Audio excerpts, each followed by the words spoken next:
Your mom and dad. Your mom and dad. Your mom and dad. Your mom and dad. And L is for the way you look tonight. It's so romantic. Fly me to the moon and let me play among the stars. Is that the song? Is that the Valentine's Day song? That is the Valentine's Day song. Hello, welcome home, family. It's your mom and dad. Happy Valentine's Day after Valentine's Day edition. Because you know what? You know what doesn't end in this house? Love. Corny. We love you, Lee. Hi, Lee. Love you guys. Happy V-Day, King. Happy V-Day. Happy belated V-Day. It truly is. I just have to say this, you know, in this house, in this family, love, it really never ends. It doesn't end. And in my particular home growing up, Yes. I always got more, I don't know, the whole Valentine's Day thing for me has always felt more like friend-ish, family-ish, because in my family it was a little more celebrated, more of like the friend, we love everyone way. Oh, got it. Not so much of like the romance sensual way, Got it. but I will say It what wasn't like, don't come upstairs during Valentine's Day. Mom and dad are a-knocking. definitely Got not. it, okay. And that was for numerous reasons Okay. with my parents. Yeah, you know what I yeah, mean? yeah, But yeah, that's yeah. a whole different story. Yeah, that's the second day. episode. That's a little more intense. Jess goes to therapy about Valentine's Day. That's what this episode is called. And we're just going to dive into her kind of childhood and talk about her parents' relationship on Valentine's Day. But I like my perspective on V-Day Okay. because I feel like it's all about loving everybody and loving yourself. Oh. But I will say, though it's not often centered on romance for me, Yeah. I couldn't resist getting you an outfit that, well, if you're watching the YouTube, What's up? it's a little erotic. I basically, if you're not watching, I am wearing kind of like a Playboy Bunny meets Chippendales vibe. Yes. You got the ears, you got the cuffs, yes. the bow tie. You're not shirtless because, you know, don't want to get We have demonetized for the boundaries. YouTube. We have we boundaries. we do have boundaries. You know, we don't know if all the, you know, the listeners Yes. don't necessarily need that. But I like it because, you know, like Valentine's Day has a Valentine's night. And what goes on at night is the hot stuff, baby. And I got that hot stuff, baby. Whatever that song is. I feel like my look is the nighttime sexy time. You know what I mean? This is Yeah. your fantasy. What else could be your fantasy, babe? It's true. In fact, this what else do you want? This came out of our special closet. Yeah, this came out of our special drawer that no one's allowed in. Could you imagine if this was your fantasy right here? I mean, it's hot. God bless. But can you imagine if I got outfits for the podcast from our special closet? God, I wish we had a special. Let's get a special closet first off. It's just jammed full of stuff. Like we have so much gear. So much role play. It just never ends. But honestly, though, happy Valentine's Day, day babe. after. I know a lot of people don't celebrate the day of. You know, as we get older, sometimes my life is gosh. busy and people celebrate on the weekends sometimes. Trying to compete for like my God. reservations is obscene. And also, too, don't get me started on the prefixed Valentine's Day courses at Oh, restaurants. that's brutal. It's like, hey, my favorite restaurant where I have my special dishes is only doing a prefix meal of $150 and I can only get A these person. four. Yeah, a person, which is outrageous. And Yeah. also there's only these 4 items, so I can't order my special sprouts. And they never or tell whatever. you too. You get the No. reservation, you show up, you sit down, you're like, I cannot wait to get the pasta. And then they're like, by the way, tonight is only lobster and tiramisu. And you're like, wait, what? And they're like, absolutely. And if you leave right now, it'll be really awkward. You're like, okay. You're like, I was really hoping to get the chicken nuggets. I love the truffle fries, and that's kind of where I splurge is the truffle fries and, you know, a glass of sangria or something. And they're Yeah. like, actually, it's caviar on lobster. Why do they do that? Can someone explain to me why they do the prefix menu? Is it because they have a lot of customers and so they're trying to cut down on like the options? I would imagine for a restaurant, it's the way to make killer money on Valentine's But Day, no right? one ever, let's be super real. No one ever went to a Valentine's Day or anything like this and went, thank God there's a prefix menu. Everyone feels like they got tricked. A little Everyone. bit. A little bit. Yeah, unless Right? it's some like bizarre speciality situation where you're like, this restaurant always has a prefix meal and we love that because the chef is like, tonight Sure, you I will mean- eat exactly what I'm telling you to eat. Yeah. And we're like, yes, And you're kind of like, you're chef." kind of a sub, you know, you're like, oh my God, daddy, spank me with that lobster. You know, unless it's that, which I think is a very different vibe. Are we gonna get demonetized? Okay, well, here's the thing. I have a lot that I want to say about Valentine's Getting spanked Day. by lobster, got it. But we have to talk Bachelor, but of course, that's romantic. That's Bachelor. Yes, it is. But okay, let's get into what we're going to be discussing today. In our cute studio, by the way. If you're watching on YouTube, look how cutesy. We got our hung some little things. hearts, some cute hearts. I've got my handcuffs. Got handcuffs. Again, because Valentine's Day, it really never ends. Jess has some very cool pants on. You can make it any day. Yes. You know what I mean? Valentine's Day. That's the energy that I want. I want that love, that sensuality, 24/7, 365, baby. Delivery inbound, babe. But before we get into what we're going to be discussing and getting into today, we do have to take a quick pause. Let me remove my heart glasses because I can't see a damn thing.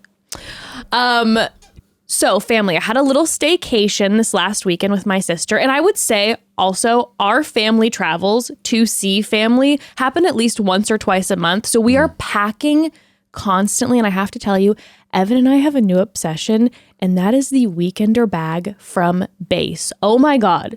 They are so good. With my Base Weekender bag, there's room for everything with hyper functional and chic designs. You've got all the nooks and crannies and even some surprise space to effortlessly fit it all in so you don't have to settle for anything less. I love my bag. Honestly, I really, really like my bag. We seriously only use our Base Weekender bags now. Base was created by actress Shay Mitchell to make sleek and affordable bags, luggage, and accessories designed to help you travel effortlessly while still looking fashionable. And they have so many different styles and options. Base has thought of everything you could ever want in a piece of luggage.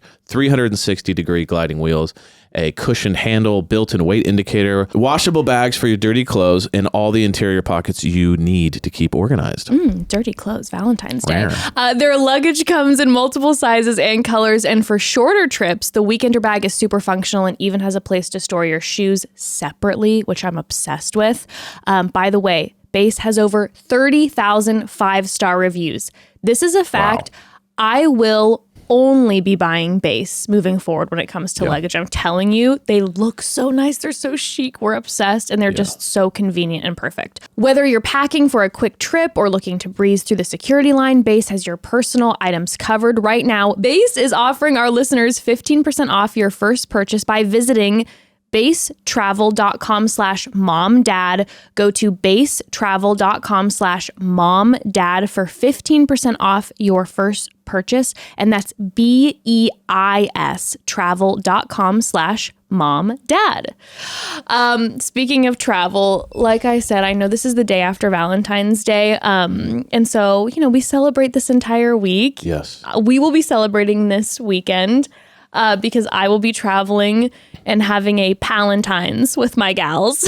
Yeah, this is insane. So I'm like, babe, I know we don't want to compete, you know, because competing on the day of, you know, it's like Tuesday or whatever, you know, the 14th is Tuesday this week. It's like trying to get a reservation. It's like, it's insane, right? Trying to get a babysitter is busy. Everyone's busy. So Everyone's busy. It's so stressful. So I'm like, so you do it another day. I'm like, babe, Thursday, I got you. We got the, I said, just make sure Thursday is good. I planned all this stuff.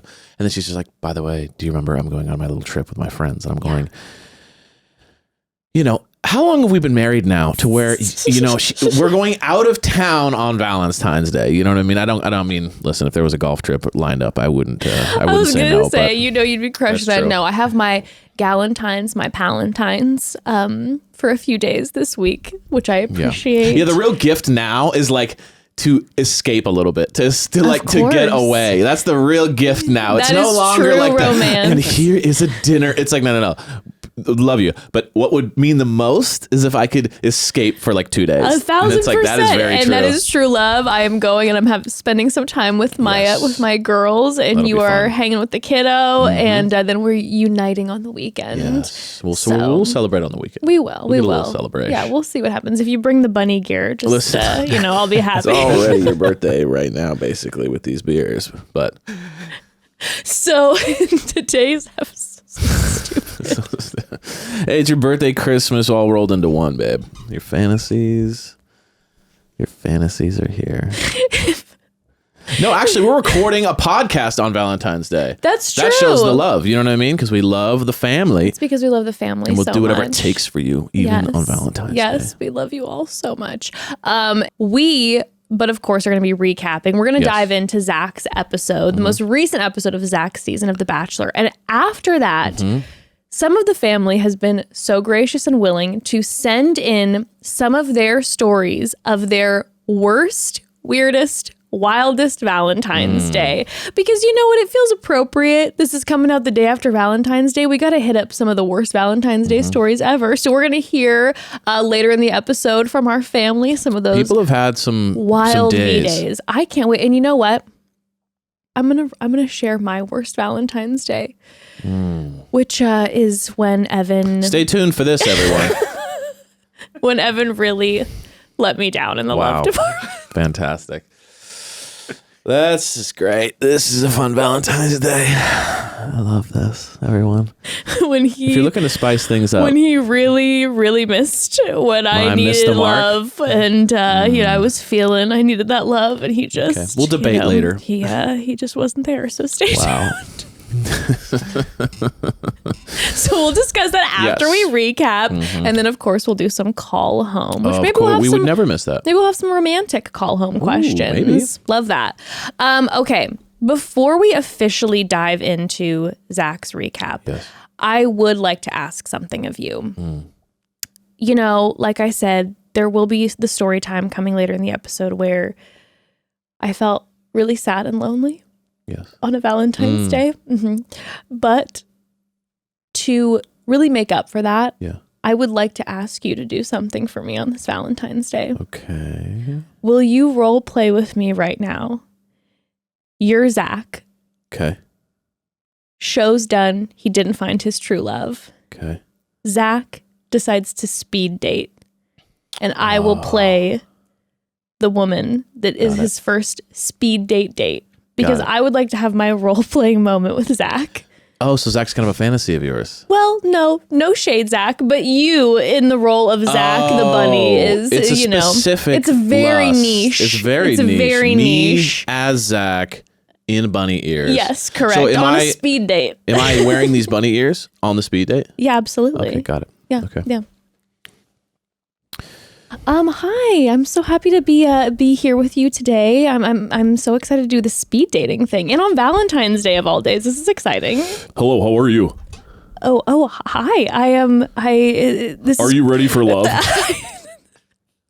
I'm Well, done playing games. I just went on a show. It did not work out at all. okay. And I'm a little on edge. Oh, you know what? I'll calm down. I apologize. I'm wearing these. I'm uncomfortable. I'm wearing this outfit. I've never done this. I'm in this speed dating thing. I just dated, 50 women. I'm going through a lot. Am I talking too much? I apologize. No, it's totally fine. I understand the speed dating can be a little nerve wracking. I'm a little nervous too. Yeah. Especially doing. What do you do speed for date- work? Are you looking for social media followers by any chance? 'Cause Well, I'm a little scarred right now. I will start by answering my work. Okay. I am a real estate nurse teacher. Fantastic. Are you from San Diego or Chicago by any chance? I am from Texas. Do you want me to explain to you my job exactly? I mean, you could if you really want. I think for me, what I'm looking for right now is love, and I'm a little caught in between this situation where I'm out in the world, I'm struggling, I can't find what I'm looking for, and I just am tired of the games, and I want to know, are you my wife? And if not, I need you to move on. I don't want to waste your time. I don't want to waste my time. Okay, I hear you. I do. I know it can be really hard in the dating pool. You mentioned something you're worried about Instagram following. I actually I don't have an Instagram. But Will you marry me? okay, well, I would love to give you my. Do you like my shirt? I have been collecting these shirts from the entire last season that I was on. I had many button-down shirts with questionable patterns. And so I have many of these shirts. If you like these shirts, I have many. Okay, they're. I mean, they're fine. They're fine. I guess I was a little more distracted by the whole bunny ear situation and the bow tie. I didn't know if that seems like it would be a risk for you. I've only known you for a few I read minutes. a book and it said that you should take risks, try new things. and I thought this was entertaining and interesting. I got called boring a lot on my season, so I'm trying to spice things up, make it slightly interesting. So do you find this interesting and fun? I can dance for you. I danced a lot on this season. Did very good dancing. It was a lot of this, a lot of kind of this, and they made me do this a lot on a boat, other places. Would you like to dance? Do you want to know my name first? Oh, sure. Kat? It's Donna. It's Donna, actually. Donna, yeah. That's my mother's name, and I love my family very much, so this should work out. That's my mother and all my sisters' names. And I don't know if you watched my season, but I love my family very much. So this should work very well. Do you love my family as much as I love my family? Because that's my prerequisite for this marriage to work, is if you love my family more than I love my family, we will love my family together forever. Okay, well, I think that's the time. And scene. Oh, wow. Oh, my gosh. I don't know. I feel turned on. Yeah, I feel like I'm about to pee my pants. I mean, we laughed, we cried. Thank you so much for that on this special Cheers. Valentine's Day. Cheers. Well, family, I hope you all find your special Zach. Guys, if you want your to make... speed date. Yeah, listen, if you want to make your partner go wild for you, just do an impression of Zach. I know. And I think that'll work. It really does. I mean, it seems to really work on some of the ladies of this episode, huh? Seems to really be working. I mean, Zach also really, really knows what he is looking for this He doesn't season. play no games. I mean, I have never in the entire existence of this show seen someone cut people so quickly. I think he just forgot he's on the show. And he's just like... I think dating so for too. real. I think so too. We'll get into this, but I do have a theory of this specific season with Zach. If you were a woman on the show, that it would be very stressful to not be one of the specific women who he is interested in. Dude, it is so obvious. It just feels like should we just, are we gonna dive in? Let's just dive in. Okay. So I really think that Zach is doing a great job. I really do. I think that this season so far, it's been slow, you know? He's not a spicy king, but what he is a king of is honesty. Yeah. And so I do think that I really respect that. I think it's really great that he's like, nope, this is specifically what I'm looking for, Yeah. But if I'm one of the girls on this season, and I am not one of like the 3 or 4 apples of his eye. There's a starting lineup for sure. There's definitely a starting lineup. And if I'm not one of those women, I feel like it must be so obvious to all of them. And numerous of them have mentioned like, oh, it's clear that he has his favorites and I haven't talked to him and I feel like that man cannot fake it.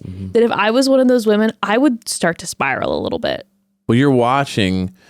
The hard thing too is you're watching him. The way he pulls these women away from the groups is so different. He'll leg and then be like, hey, I get it. I miss you. I hope you're having, and then it's immediately like connection. And then there's other where it's just like, oh, sure, you can steal me. Or like, oh, sounds good, you can take me. But it's not, it's like the difference is he's being taken away versus him taking you. 1,000%. And I feel like he seems like he's spending a lot of alone time with certain women, like after dates, like pulling Kat and like doing the whole pool table thing after a full one-on-one with her, like 2 days before. Like he doesn't care. He's like, these are my favorites right now and I'm getting to know them. Yes. I feel like if I was one of the women on the show and I wasn't one of his favorites, I'd either be like, I'm done.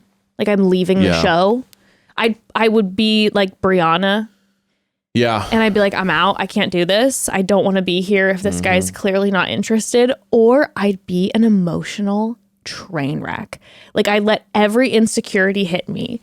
It's very much giving me the energy, and I feel like many people can relate to this, of like when you're with a group of your friends and you're at a bar and all of a sudden, you're just having a good time. You're not there to like meet anybody, but all of a sudden your friends are getting hit on by people you'd never be interested in. But because you're the one not getting hit on, all of a sudden you're feeling insecure and you're like, well, why isn't that person paying attention to me? I get and I'm that. like, I'd never want this person's attention IRL. But because they're so obviously not paying attention to Right. me, I'm riddled with insecurity Sure. and now I need their attention. Right. I feel like that It's kind of like it's like the idea of that's how I'd be on this season. Yeah, you're walking with your friend. Like in your case, it'd be like you're walking with a friend who's a guy. Yeah. And then some girl walks over and hits right on your guy friend. And you're like, wait, how come you didn't assume we were together? Right. And it's You just just like ignored that?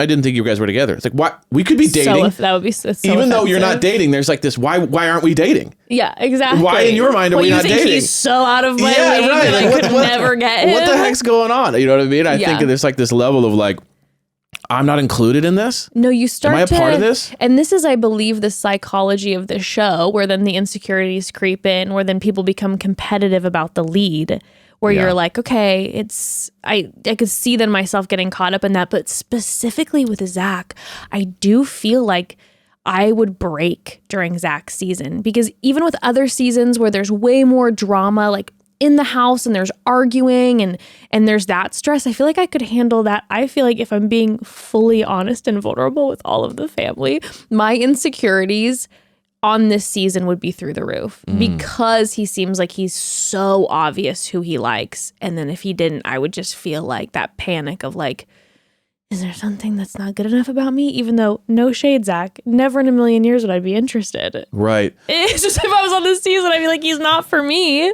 I also think though, to go along with what you're saying, I also think that like I would feel less safe in this current environment that these women have created with themselves. Oh, you mean because everyone's besties? Everyone's besties and super supportive, that I'm like, I would almost feel more safe in a just strictly competitive environment, knowing where I stand, which is me against you trying to get him.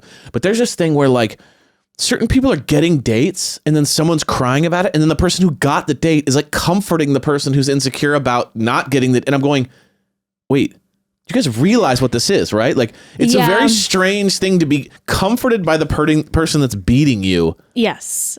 Like, I don't know. I guess that Yes. would confuse me, because then I wouldn't know if anyone's actually doing something for the right reason or the wrong reason, or if they're trying to set me up. But if it's just competitive, at least I'm like, my guard's always You can up. wrap your brain around it. No, I understand that. I was wondering that during the episode where, okay, well, let's get into this. Yeah, okay. let's go. So Jesse lets the women know that they are traveling. They're going to the Bahamas. And as Zach later says in the episode, he's the Bahama Papa looking for his Bahama Mama. I mean, if that's not a 58-year-old, if that's not like one of our mom and dad parents, like when they're in the Bahamas being like, hey, get your Bahama Papa a beer.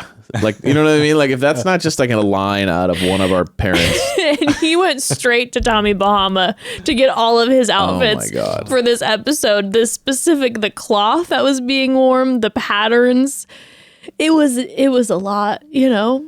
I would venture to say that Tommy Bahama's cooler, because Tommy Bahama True. kind of has like a quality level to it. These were like, you know, starch shirts. By the way, they weren't even like hangy. They were like starchy, kind of like. And then they also had like, like a turtle on it. I don't even know what it was on there, but it was like just stuff like that, like just something so straight on. And it's like blue shirt with white turtles all over, and it was very starchy. Like it was like a cotton shirt. You know what I mean? It's like Thomas Bahama. Theodore Bahamas. Yeah, no, it was Thomas Bahama. Yeah. Thomas Bahama. It was like Thomas Bahama. Yeah. It was so stiff. It was just, I will say this though, it was like Zach got to the Bahamas and he became the Bahama Papa. He did. Because he got this energy on him this Yeah. episode. I don't know if you noticed this, but he started to act like Mr. kind of cool guy. Like he was nervous clearly on his date with Kat. Mm-hmm. But he started to kind of act a little more like, I think he's relaxing into it, but the relaxing is turning a little more into this like, ladies, I got you. Like, I got you all, ladies. Don't you worry. Like, you know, I'm gonna take care of all of you. The number one for me is the dancing. That's That's my favorite. The dancing is It's pretty just next like- level. You know what I appreciate about him though, is that he dances despite not being able to dance. I got to be honest with you. I would be way too in my head. If I knew that I wasn't a dancer, I wouldn't dance. I agree. And I think that's a little bit of the lesson with Zach is that even if Zach isn't your taste or flavor and you're not attracted to him, what you have to recognize is that he allows himself to not seem like he gets embarrassed. He seems to just in truly awkward be situations. himself. He's just him. Yeah. And, he's completely who he is and he's completely honest. And we do have to respect that. I like him a lot. And I don't think, like you said, he's the most electric, but like I think he's a very genuine person. I think like so, across too. the board. I think so too. But they end up in the Bahamas. Yes. And first and foremost, the women are at this resort and they have a full pool, like a beautiful, like big rooms and a pool and a private beach entrance. Yeah. And I need to talk with some alumni. I need to call up Becca because I don't recall seeing this happen often at all. Normally when they travel, they are like locked down in their room. The people, the men, the women, they're starting to go a little bit Looney Tunes because they're like, I can't leave my hotel room. I'm in this gorgeous city, right? Yes. And I can't I remember Becca mentioning that when they were in Paris, like the special treat that they got is one day one of the producers took out some of the women and they got to go eat somewhere. But that was like a big thing. Right. So even in these tropical situations, I think they often are stuck in their hotel rooms. So the fact that we saw the women numerous times being able to be swimming around together in a pool, sipping on some drinks, having discussions, I think that's pretty unusual. And I also feel like it does lend itself to potentially finding love at the end of this because they're not just trapping them in the room. Yeah, it gives them like a psychological baseline for them to kind of exist in like a healthy, somewhat environment. Right. Even though we definitely saw like a little more conflict this episode, it was still handled in a very like calm, low-key manner. I think because there's the opportunity to be like, hey, this group of women can go float over there in the pool and sip on some, pina coladas and discuss it. And then the other group can go over there and lay out in the sun. And you let the sun hit your skin. Yeah. You're not just trapped in your room passing notes under the rooms to each other, hoping the producers don't catch you. Yeah. Like, think about that difference. I mean, it's the difference huge. is like solitary confinement. Yeah. It's like you're stuck just staring, thinking about how your friend is hooking up with your supposed boyfriend right now all day. Yeah. Versus if you're out and about with your friends, you're just a lot less in your head. And it seems that way. It seems like everyone's usually pent up and nervous and terrified and on edge and whatever. Everyone else seems to be much more calm, balanced. Yeah, I agree.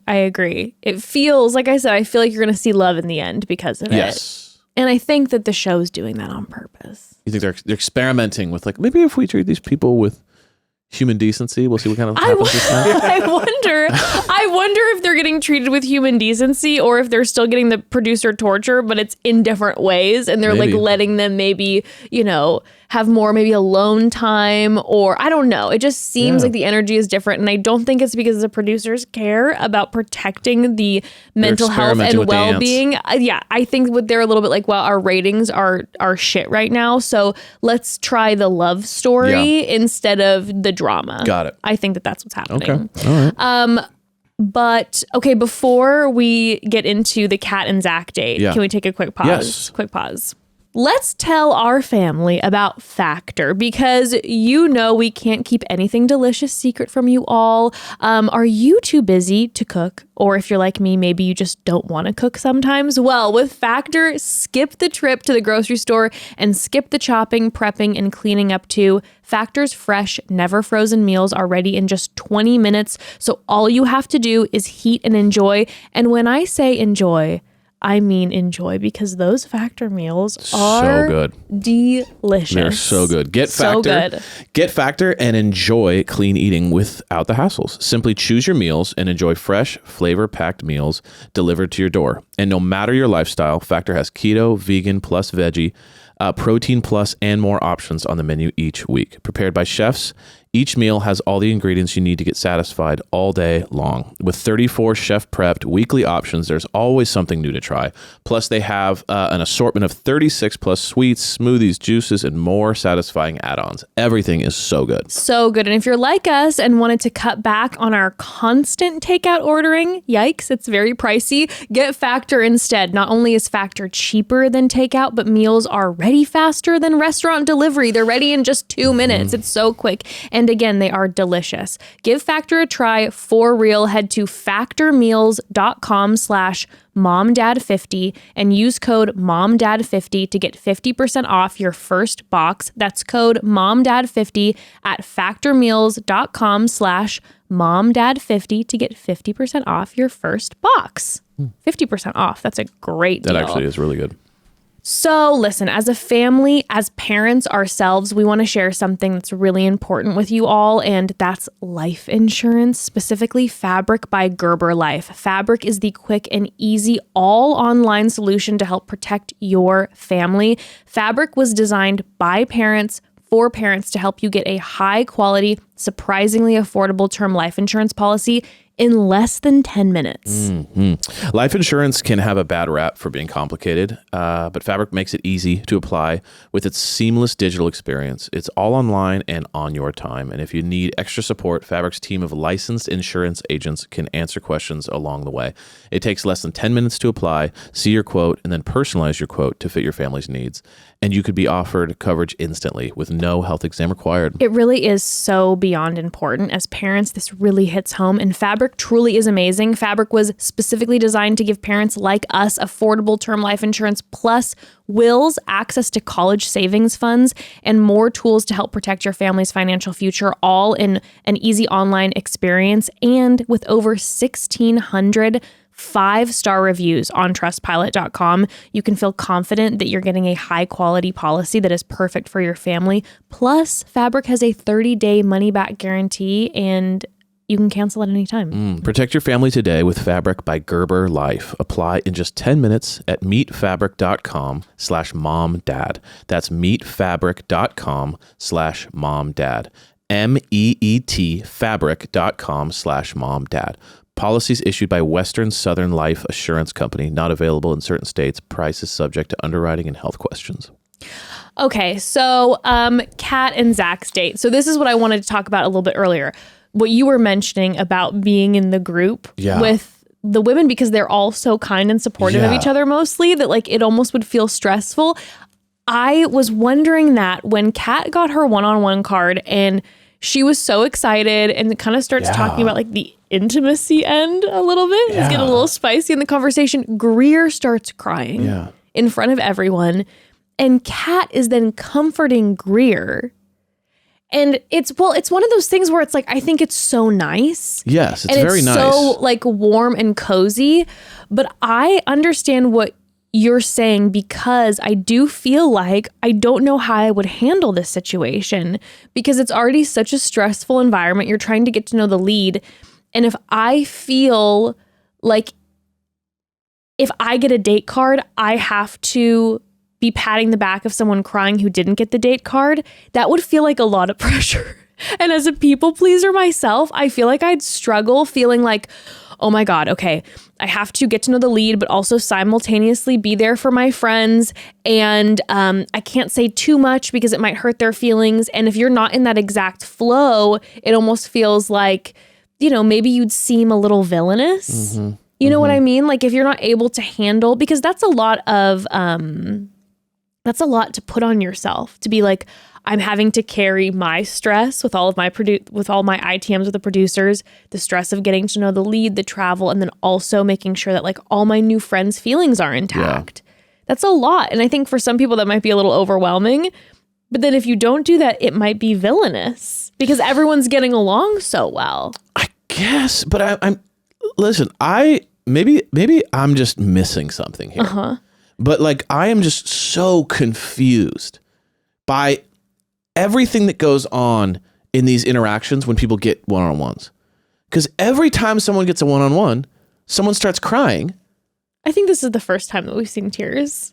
No, but I'm saying, I feel like a lot of times when someone gets like a date, a bunch of people go, it's just really hard for me right now because like I want to date. Yes. And I'm going, yeah, that's the point of this. Like at some point, isn't it strange that like the person who gets the date is having to comfort the person who didn't get the date, but the person who got the date doesn't want to give the date to the person who didn't get the date. Yeah. Like I'm going, what? It's just like, I feel like, I guess I'm just confused that like, we know you guys are lying to each other, which is like, I want you to feel better about the fact that I got the date. That's not a reality. No, but I don't. I'm just so confused by everyone's reactions to this. But I don't think it's a What is happening? I don't think it's a lying thing. I think when you're genuinely friends, you are sad that your friend is sad. What I'm saying is it would about be your happiness. Yeah, but that's what I'm getting at. It's not a personal, like, they're not like, oh, I'm sad that you're going to be happy, but it's also like, two things can be it's like true. Someone crying at your wedding and you're like, why are you crying? And it's like, because I wanted to get married. And you're just like, what? No, listen. Like, you know what I'm saying? No. It's like, what? Listen. I'm confused. I hear you. But I'm saying, like, two things can be true, right? You can be really sad because you want the experience, but you can also be happy that your friend is getting the experience. What I'm saying is it is interesting to be the person getting the date and feeling the pressure of like, if I act excited, is it going to be taken as like me being insensitive? And then I have to comfort someone who's crying because they didn't get it. Right. I think the perfect that feels way like a lot of pressure. But I think the perfect way to handle it is kind of like what we've seen in the past, which is people go, oh, so they kind of go, they don't go, yeah. They like, wow. They just go, oh, yeah, this is awesome. They kind of humbly accept the thing. And then everyone kind of like appreciates that. And then they move on. And then in the privacy of their own and they're in the ITMs, they go, yeah, they're crying. I really wanted that. Yeah. But it's such a strange thing that they're so open with each other about how they're feeling about these situations. It's just like, it's confusing. Not confusing, it's shocking to me. And it's interesting because they're open with each other and they're all friends. I think in the past we've seen people, they're open with each other, but there's drama. And so it's That's like, what I mean. oh, then one of the women or men is like frustrated that the person's frustrated that they didn't get the date. And then there's drama there, but not like, oh, I'm comforting you because you're crying because I got the date. So it's a lot. It's a lot of pressure. It's a lot of like maybe I'm just used to toxicity. You know what I mean? I'm just used to competition. So like seeing this type of behavior is like my brain wouldn't even know how to wrap around it. I think this is definitely more on the healthy scale, but I do think, and maybe people would disagree with me, but I do think it's a lot of pressure to be the person getting the date card, to feel then the balance of, okay, maybe I'm not in a space where I can be there for someone who's crying because they didn't get the date card. Because again, let's be real. We've all known each other, for like 2 weeks at this point. So it's not like you're like my like best friend who's going through it. Right. I'm trying to deal with my nerves and excitement and then also balance being there for you. It's a lot. It's communication, right? And it's good to be able to express yourself when you're struggling. But then on the other person's end, there has to be a boundary, which is what I'm saying. My point about like, I wonder if it would be hard not to play a villainous role sometimes, because I could see myself being on this season and being like, okay, I have a boundary right now of that, like I have a million plates I'm spinning and I can't necessarily be there right now to support your grief that I'm going on a date because I'm already stressed, and I'd have to put up a boundary of like, I'm so sorry, and like kind of walk away. Yeah. But then that would be written off as a villainous type of thing versus like, well, it's just a boundary in this situation. So I guess what it comes down to is where my brain is confused is the person that vocalizes their grief for not getting the date. It's not the person who gets it. It's the like person who seems it's appropriate to go, I'm going to voice my disappointment in this moment right now. That's the confusing one. And that's the stuff I feel like we haven't seen that much of in the past. No. And so unless it was a dramatic, then they get into an argument. Dramatic. Yeah, and they start fighting about it. But the fact that they're just like both comforting each other is like, I wouldn't know how to be in that room. I'd be like, what is happening? Anyway. It's an interesting dynamic. Well, Kat's very, very excited. But we have, Greer is crying. Anastasia is talking about how she's feeling discouraged. There's numerous people in ITMs discussing how they're feeling discouraged. I think Greer was the only one who was like publicly crying about it though. So Kat's one-on-one. By the way, when I hadn't really thought about the fact, or maybe I even clocked that like they were calling her Kat now. I know. So when they said cat, I thought like surprise, and then she was gonna be like, and like the old cat was coming back, and I was like, and he's just like, listen, I missed her a lot. There's something we had. I got rid of her too quick. But no. I just wanted to see her with those meatballs. I wanted it to be a little saucy. I wanted to get saucy again out in the Bahamas. Yeah, I figured, we're traveling now. Let's test out some more food together, get a little saucy, see how many of whatever we can stuff in our mouths. Yeah, exactly. No, they've changed. That's honestly probably kind of offensive to the original Kat. She's like, I can't get take her removed, name. and now you're calling her Kat. She must go by Kat, though, not Catherine. And so then they initially had to be like, you can't go by Kat because there's another actual Kat. Understandable. So now Catherine is Kat. Okay. But the date with the two of these individuals, Epic. they're on a boat together in the Bahamas. It's stunning. They are rubbing sunscreen all over each other. She's rubbing it all over his face because I believe she's neck, an esthetician. yeah. Yes. Okay. She talked about the SPF. Yes. She's rubbing it all over him because she's like, I'm really going to protect your skin. Right. Like, I really mean it that I'm going to protect your skin in this situation. And she's doing it like an esthetician would, like she's doing it. And then Zach wants to put on the sunscreen. Yes. And I don't think I've seen Zach this nervous. He has his Bahama Papa energy where he's trying to be like, hey, ladies, what's going on? Yeah. But the way he is applying a sunscreen on this woman, he is shaky. Well, it's just funny because it's like, he is shaky. This is an opportunity to be a little smoother, right? To kind of like, for me, it was funny. He took the approach of, I'm going to apply the sunscreen thoroughly and professionally.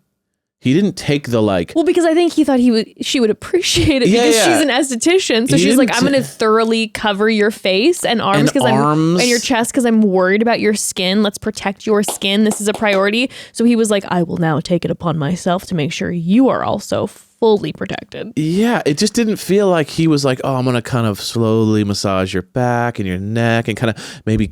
It's like, no, it was just like, and then she turns around and he goes like this with her arms, whoosh, whoosh, whoosh. Like it was so.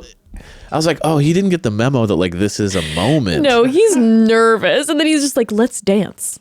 It was, and she didn't either. Like she was like applying it on his face like very professionally. It wasn't like oh you got a little extra. It wasn't any of that. It was just very official, both of them. And then they obviously started macking out and having a good time. But he started off as a nervous boy because he was saying, Catherine looks like a model, and I've never dated a model before. And I was like, cut to every woman he's ever dated who is like so offended by that comment. It's like, okay, Zach, come on. That's something, again, those are the quiet thoughts that you keep to yourself because Catherine isn't a model. It'd be one thing if he said, wow, Catherine's a model and I've never dated a model before. He goes, Catherine looks like a model and I've never dated a model before. I'm like, that is so rude. He just said, I've never dated a girl that looks like, he's just basically saying like, anyone I've ever dated in the past could never have been a model. Like it could be. And he's like, no one is nearly as hot as Kat. He's like, I've always been a personality guy, but this girl makes me get into the physical side of things. And he can't get over it either. He's like, I just keep thinking specifically with Catherine, why is she here? Yeah, like how could she end up on this show? Why would she want to date me? And I'm like, again, I hear you. You're all Twitter-pated around her and you think she's smoking, but quiet inside thoughts because that's so rude to everyone else that you've been on a date with. Well, it makes sense. He's been learning from Sean. But I did love their dynamic on the boat. I have to tell you. It had like a really cute, like, I don't want to say is nerdy the right thing. Like they were kind of awkward, almost like what's that show where people never kissed? Like the kissing was really good. Like they had really good kiss vibe, but they're like just kind of energy together. It was like, what's that show where people get married and they have never kissed, or like it was like an arranged marriage thing, and then it was like a reality show, and then they kiss for the first time, and it's like this kind of awkward. They don't know what to do with their hands. Love is Blind? No. It was like kind of, I don't know, like. Anyway, it's just a show where they had never kissed before, and it was like their first kiss was during their wedding, and they're all just kind of awkward and weird and using too much of this and too much of that. Their body language had that like vibe to me. It was big, hot homeschooler energy. Like that's what I'm going for. They're homeschooler. They're hot homeschooler energy. Because like they're both absolutely gorgeous individuals, and like their making out was. It was steamy. Like, it was good kisses. Yeah, why are they so hot and the kissing was hot, but yet it felt homeschooler? Because it feels like they both have homeschooler energy. Which, hey, no shade. You're looking at two homeschoolers. You've never talked about how you were homeschooled for like a year. I was homeschooled for many years, so no shade. So what we're saying is that we know this type of body language well. What I'm saying is I've witnessed hot homeschoolers before. Yeah. I've met hot homeschoolers where you're like, oh, they're homeschooled and they're hot, but there's kind of this homeschooler energy. I like how there's kind of this like assumption you can't be hot and homeschooling. You know what I mean? It's almost like this so thing rude. of like we're like hot homeschoolers. We're like just assuming that most homeschoolers are not hot. They're just That's actually so offensive. It's not your choice that you're homeschooled. yeah, your parents. Your parents. Just because you're homeschooled doesn't mean that you're not hot. No, but Shout out all of us hot homeschoolers. Yeah. We're all sexy homeschoolers. But it's probably going away, but there is an old school kind of vibe, which is like homeschoolers are unique, or like that, like they're kind of nerdy and whatever. I think it's an old stigma from like back in the day. Yeah, it's a different generation now. Yeah. Now they're homeschooled because they're learning like different like cool ways of education, of churning butters and creating clothes or something. But yes, anyway. Versus me, I wanted to be homeschooled because I was like, Mom, I want to go. Take me to the theater more often. None of this math. Take me to the theater. But hot homeschooler, I do like that. I feel like it captures the energy. That's the vibe going on. Yes. And that was what happened with the entire date to me. The way that they were dancing, the way that they were interacting with each other. It was just big hot homeschooler vibes. Very into each other. Wow. Oh, so into each other. Well, and then they go into the night portion of the date. So it's all kind of playful, awkward, fun. My perspective, I'm watching this and I'm like, this is his front runner to me. Yes. Like with just watching this date, I'm like, this is the number one. Like the way that their banter, they made sense together to me in the way that their energy was very similar. Yes. They seemed like they were on the same wavelength. They seemed comfortable, but still giddy with each other. Yeah, agreed. I could see it. Then we moved to the night portion of the one-on-one, which then we see all of a sudden Kat shift energy. And she's like, I'm feeling nervous to like open up to him because I have things I need to discuss with him. And he comes from this traditional background and I don't. And I'm scared that he's not going to like me because of it. And it's like, what is... Yeah, kind of waiting for like a bomb to drop. Yeah, I'm like, what is going down? Well, he, of course, starts to have the conversation that his parents are best friends. He loves his parents. He loves his parents and how they, they fight, but they love, and I want that. And it's the same narrative constantly of like, somehow my parents are still together after all these years, and that's what I want, and da-da-da-da. Well, then Kat opens up, and we don't really get any details specifically. I got the energy that she shared specific details, and it was cut out because he made a comment later in the episode, or later in their date, where he was like, later in the date, you're just cracking your knuckles. Sorry, I'm cracking my knuckles, guys. Just like, all right, later in the date. No, but later in the date, he made mention kind of like, oh, the way that your mom was treating you. So it sounded like she like maybe got into it more. She sounded like she just had a really bad relationship with her mom, and things went sour, and she said she spent a lot of time not with the family. She said that her and her mom struggled in their relationship, but there was a point that she wasn't living at home. But then he brought up later, he's like, your mom shouldn't have, like the way that she was treated. So I don't know. Yeah. So again, I don't want to like get too deep into that because I don't think that we got like the exact picture from her, because I think that was probably cut out. It's personal. But I did want to say this. Okay. I thought Zach handled it really well. Yeah. But this is one of those moments in the show that can make me sad for contestants and sometimes viewers of the show, because there's this running narrative for all of the years of this show that it's like, the only type of success in a relationship is if you've been married to the same person for, the past 40 years and you don't have your struggles and everything's perfect. And that's the absolute pinnacle. And it's almost like players on this show are more valued if they also have had this like upbringing where parents aren't divorced and it's always been perfect and they have the ideal model and da-da-da. I'm like, and what that creates is a situation where this wonderful, beautiful, amazing human like Kat is feeling this almost like shame and nerves about sharing that like her upbringing looked different. When it's like, I don't know, that just makes me it just makes me feel like sad and frustrated because I think contestants feel that way on the show. And then also viewers of the show are like, oh, since my upbringing didn't look exactly like this, it must be shameful or less than. Yeah. When it's like, oh my God, like, no, like everyone has had different upbringings and we're all bringing different qualities and good things to the table.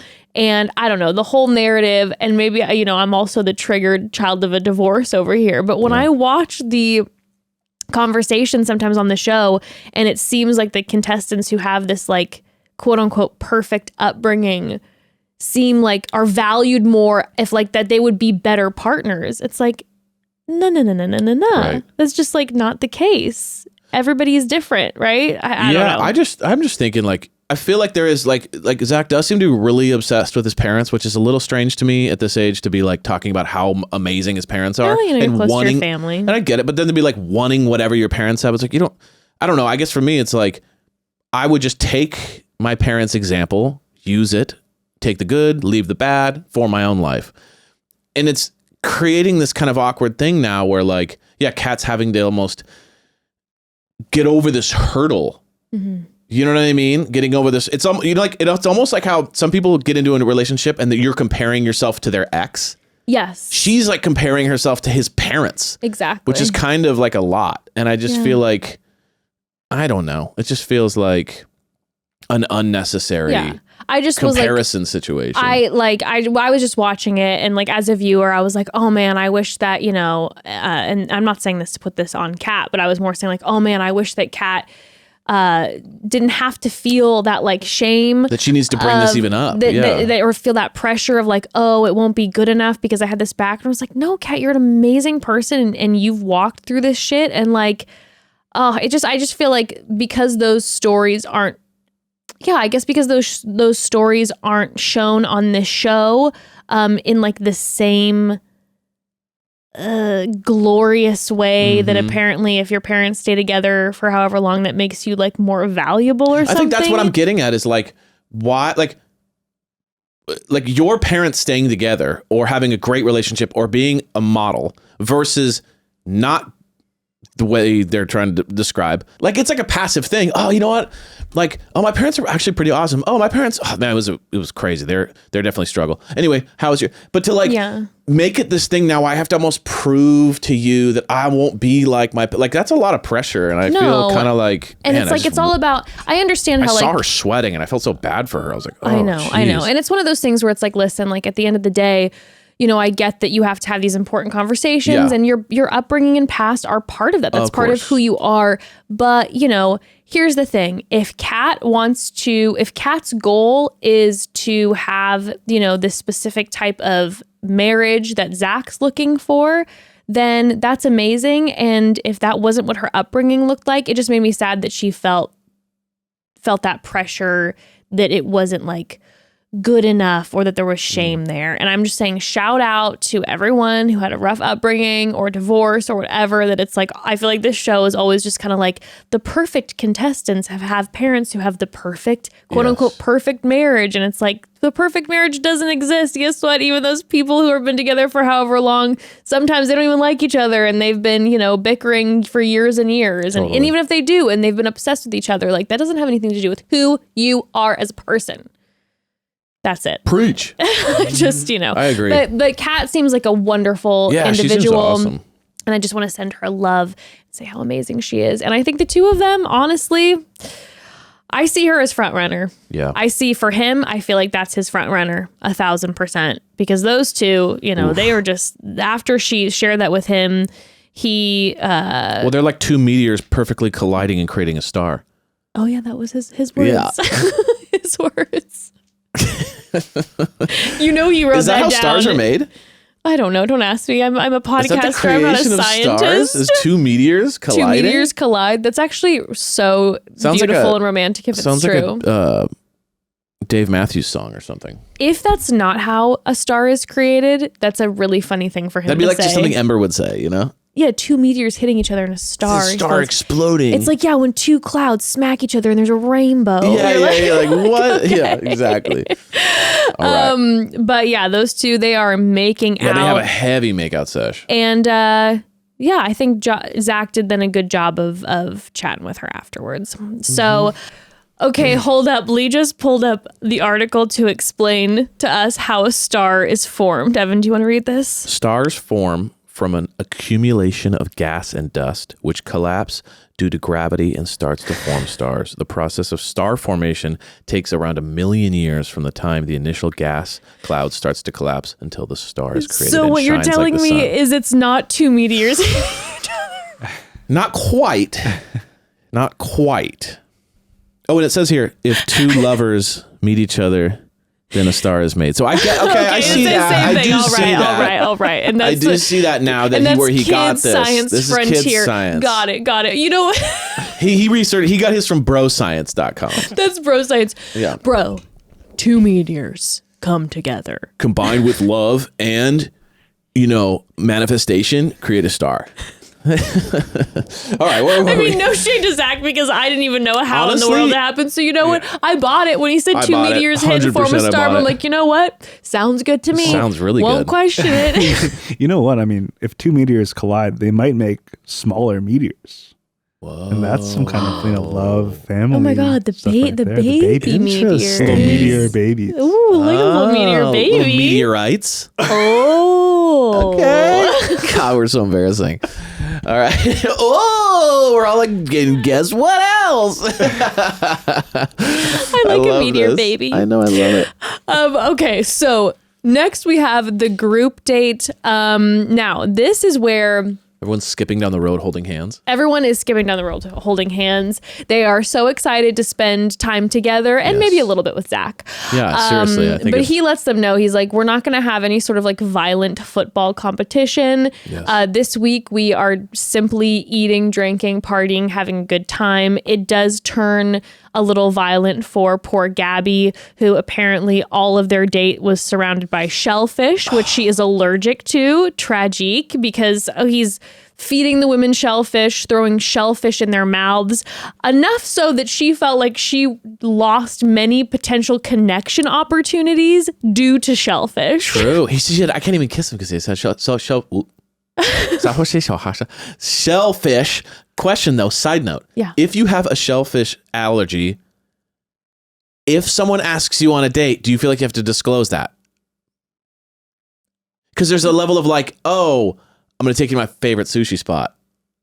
You know what I mean? Like, if you have an allergy that's that intense, Yeah. do you feel like you have to say it to the person asking you out? Oh, how's Friday? Friday sounds good. Cool. I got it. I'll pick you up at 7. Just as a heads up, I have a shellfish allergy. I feel like you have to disclose that or the night's awkward. You know what I would probably do? Because I wouldn't want to be like, I don't know why. I just wouldn't feel like saying beforehand, like, just FYI, I have a shellfish allergy. Like giving them like your dietary restrictions while they're booking your date is the Even most though, romantic vibe. Yeah, even though it's like allergy goes quite far beyond dietary restrictions No, but where I'm you're saying like, it feels I like could that. pass. Yeah, that's what I'm saying. I would probably, if I had a shellfish allergy, I would probably just have an extra reservation booked 15 minutes from when the original reservation was booked somewhere close by.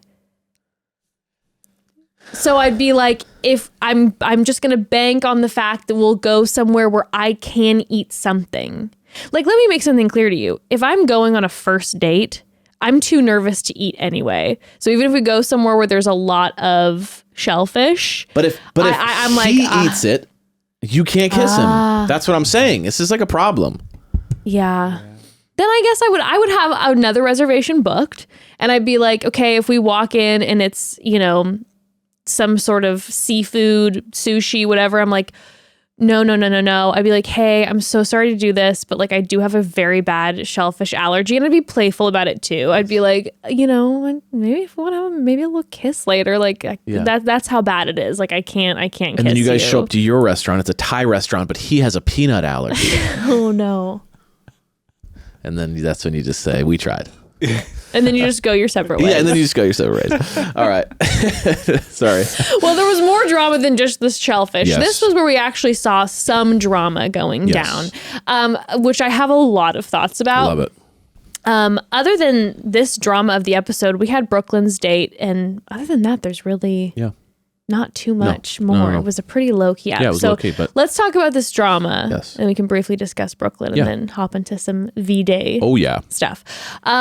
But For myself, the drama that went down in this episode is that Anastasia pulled Zach aside and they were in the middle of doing a limbo moment together. Zach was standing by the limbo bar and he's like, let's see how flexible you ladies are. Yeah. Let's see what I'm working with.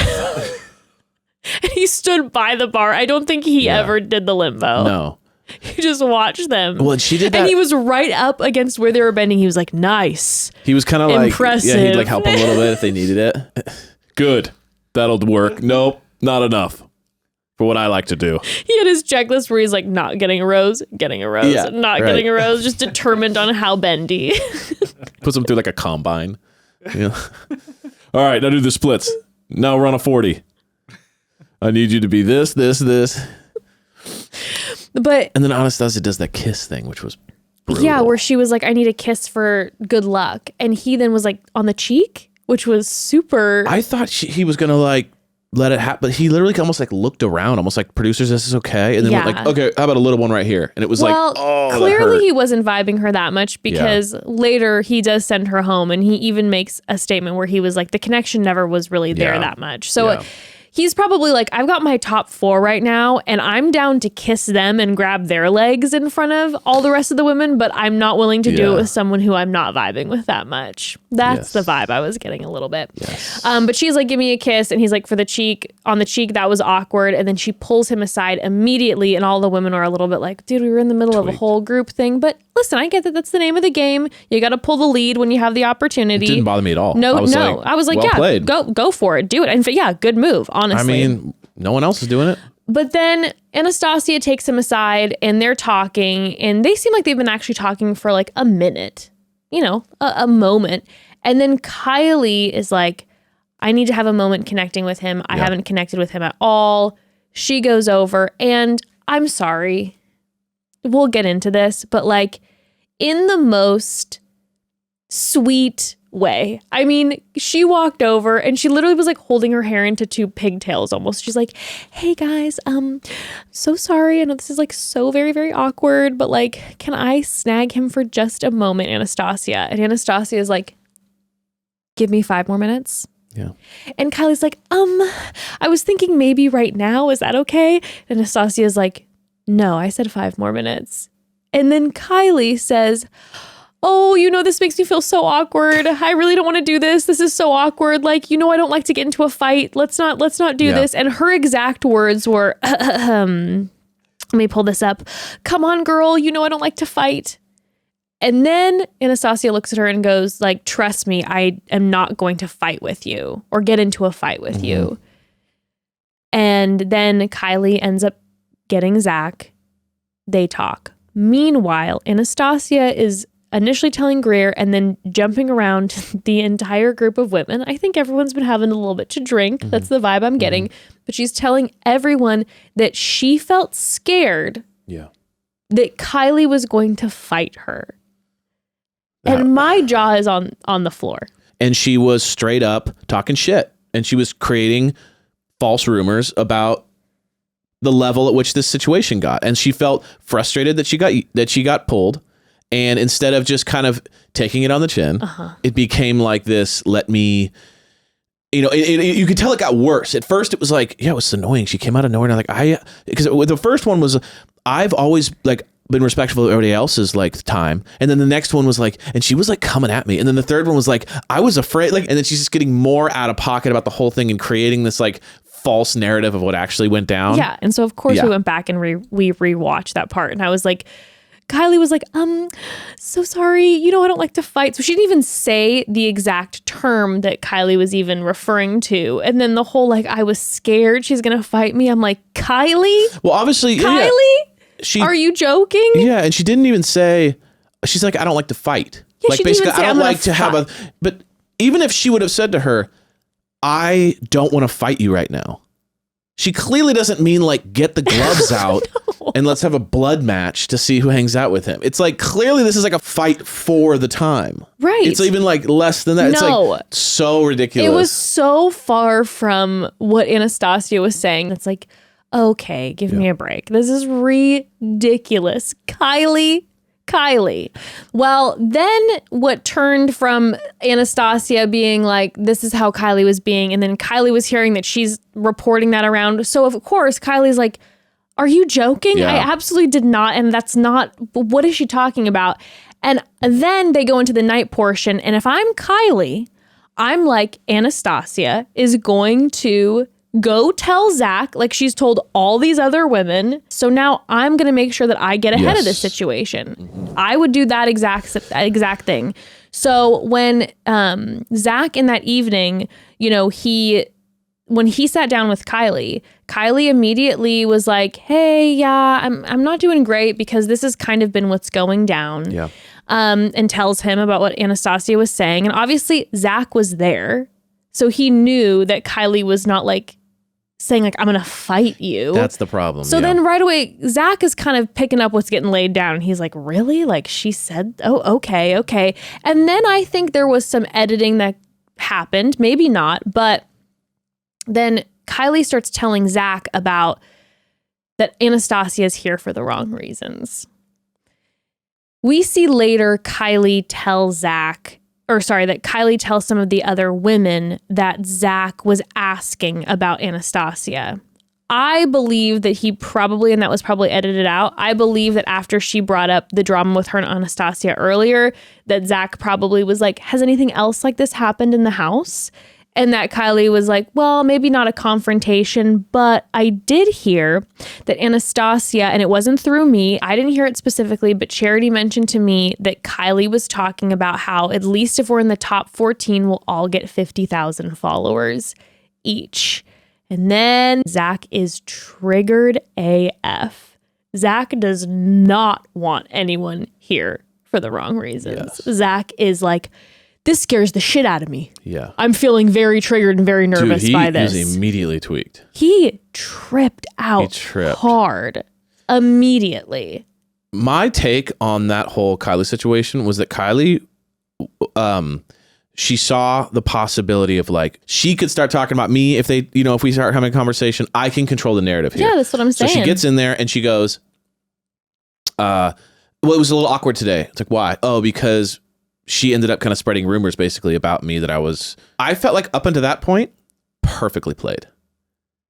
Because for me, I go, okay, you address the situation that you both are aware of. Yeah. You're telling him you were being misrepresented. Yeah. He goes, that's bullshit. Like, you didn't say that at all. Yeah. So there, you're completely in his favor. You are absolutely right. Yes. He feels sorry for you. Yes. That a rumor was created about you. Yes. Right there, all there is in the twinge in his mind, Anastasia, interesting. I don't know why she would do that. Kylie's really nice. Sorry she was represented. I feel bad for her. Up until that point, super clean. The second you bring in something that has nothing to do with the situation you were in, however you want to look at it, now you are involved in drama. And I'm always a big advocate for like, even if that other person goes home, in his mind, there still is just this connection. And we all know that like that connection, and we see it with Zach specifically, he hates drama.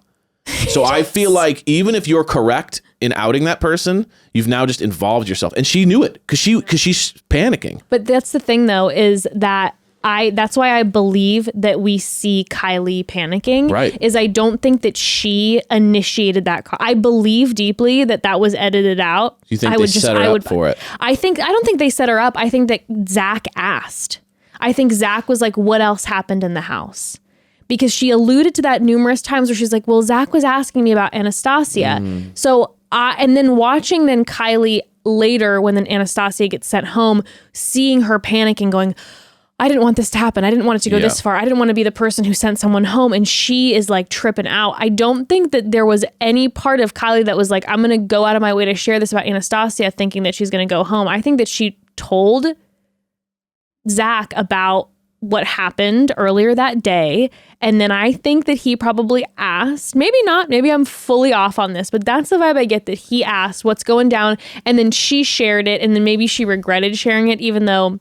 Listen, and that's what I have to say. My whole long version of this cut down because I think this part of the drama is just kind of like everyone wants followers who goes on this show. Right. It's 2023, right? This show's been around for 100 years. Yeah. Okay? It's been a long ass time. People go on, and I believe two things to be true. I think you can go on and hope to find, you know what's amazing? You know what's the best thing in the whole world is if I find love and get a shit ton of followers to help make money. Right. That's great. Right. There's nothing wrong, in my opinion, with going on the show, hoping to, you're going on reality TV, going on the show, hoping to get some followers and also hoping to maybe find the person that you love. Yeah. I'm sure there are definitely people out there who are more like, Yes, I there don't are give the a fuck occasional about the person lead. that just like got signed up by their friends, Yeah. and they don't care about followers at all, and they work a normal job and they live a normal life. On the whole, though, that's not the case, and I think that sometimes it's that like third wall that we're like that veil that's being pierced of like you're here for the wrong reasons, and Yeah. it is a little silly when it's like, what do you mean, Zach? You're the Bachelor just because you want to find love, or is there an element of like now you have a career? That's my thing. I When, mean, like when there is an element of this, so to ignore that is a little. if I was someone sitting down with a lead and the lead accused me of being there for the wrong reasons because I wanted followers, I'd be like, okay, I'll ask you. You were once on this show, not as the lead. Am I missing something?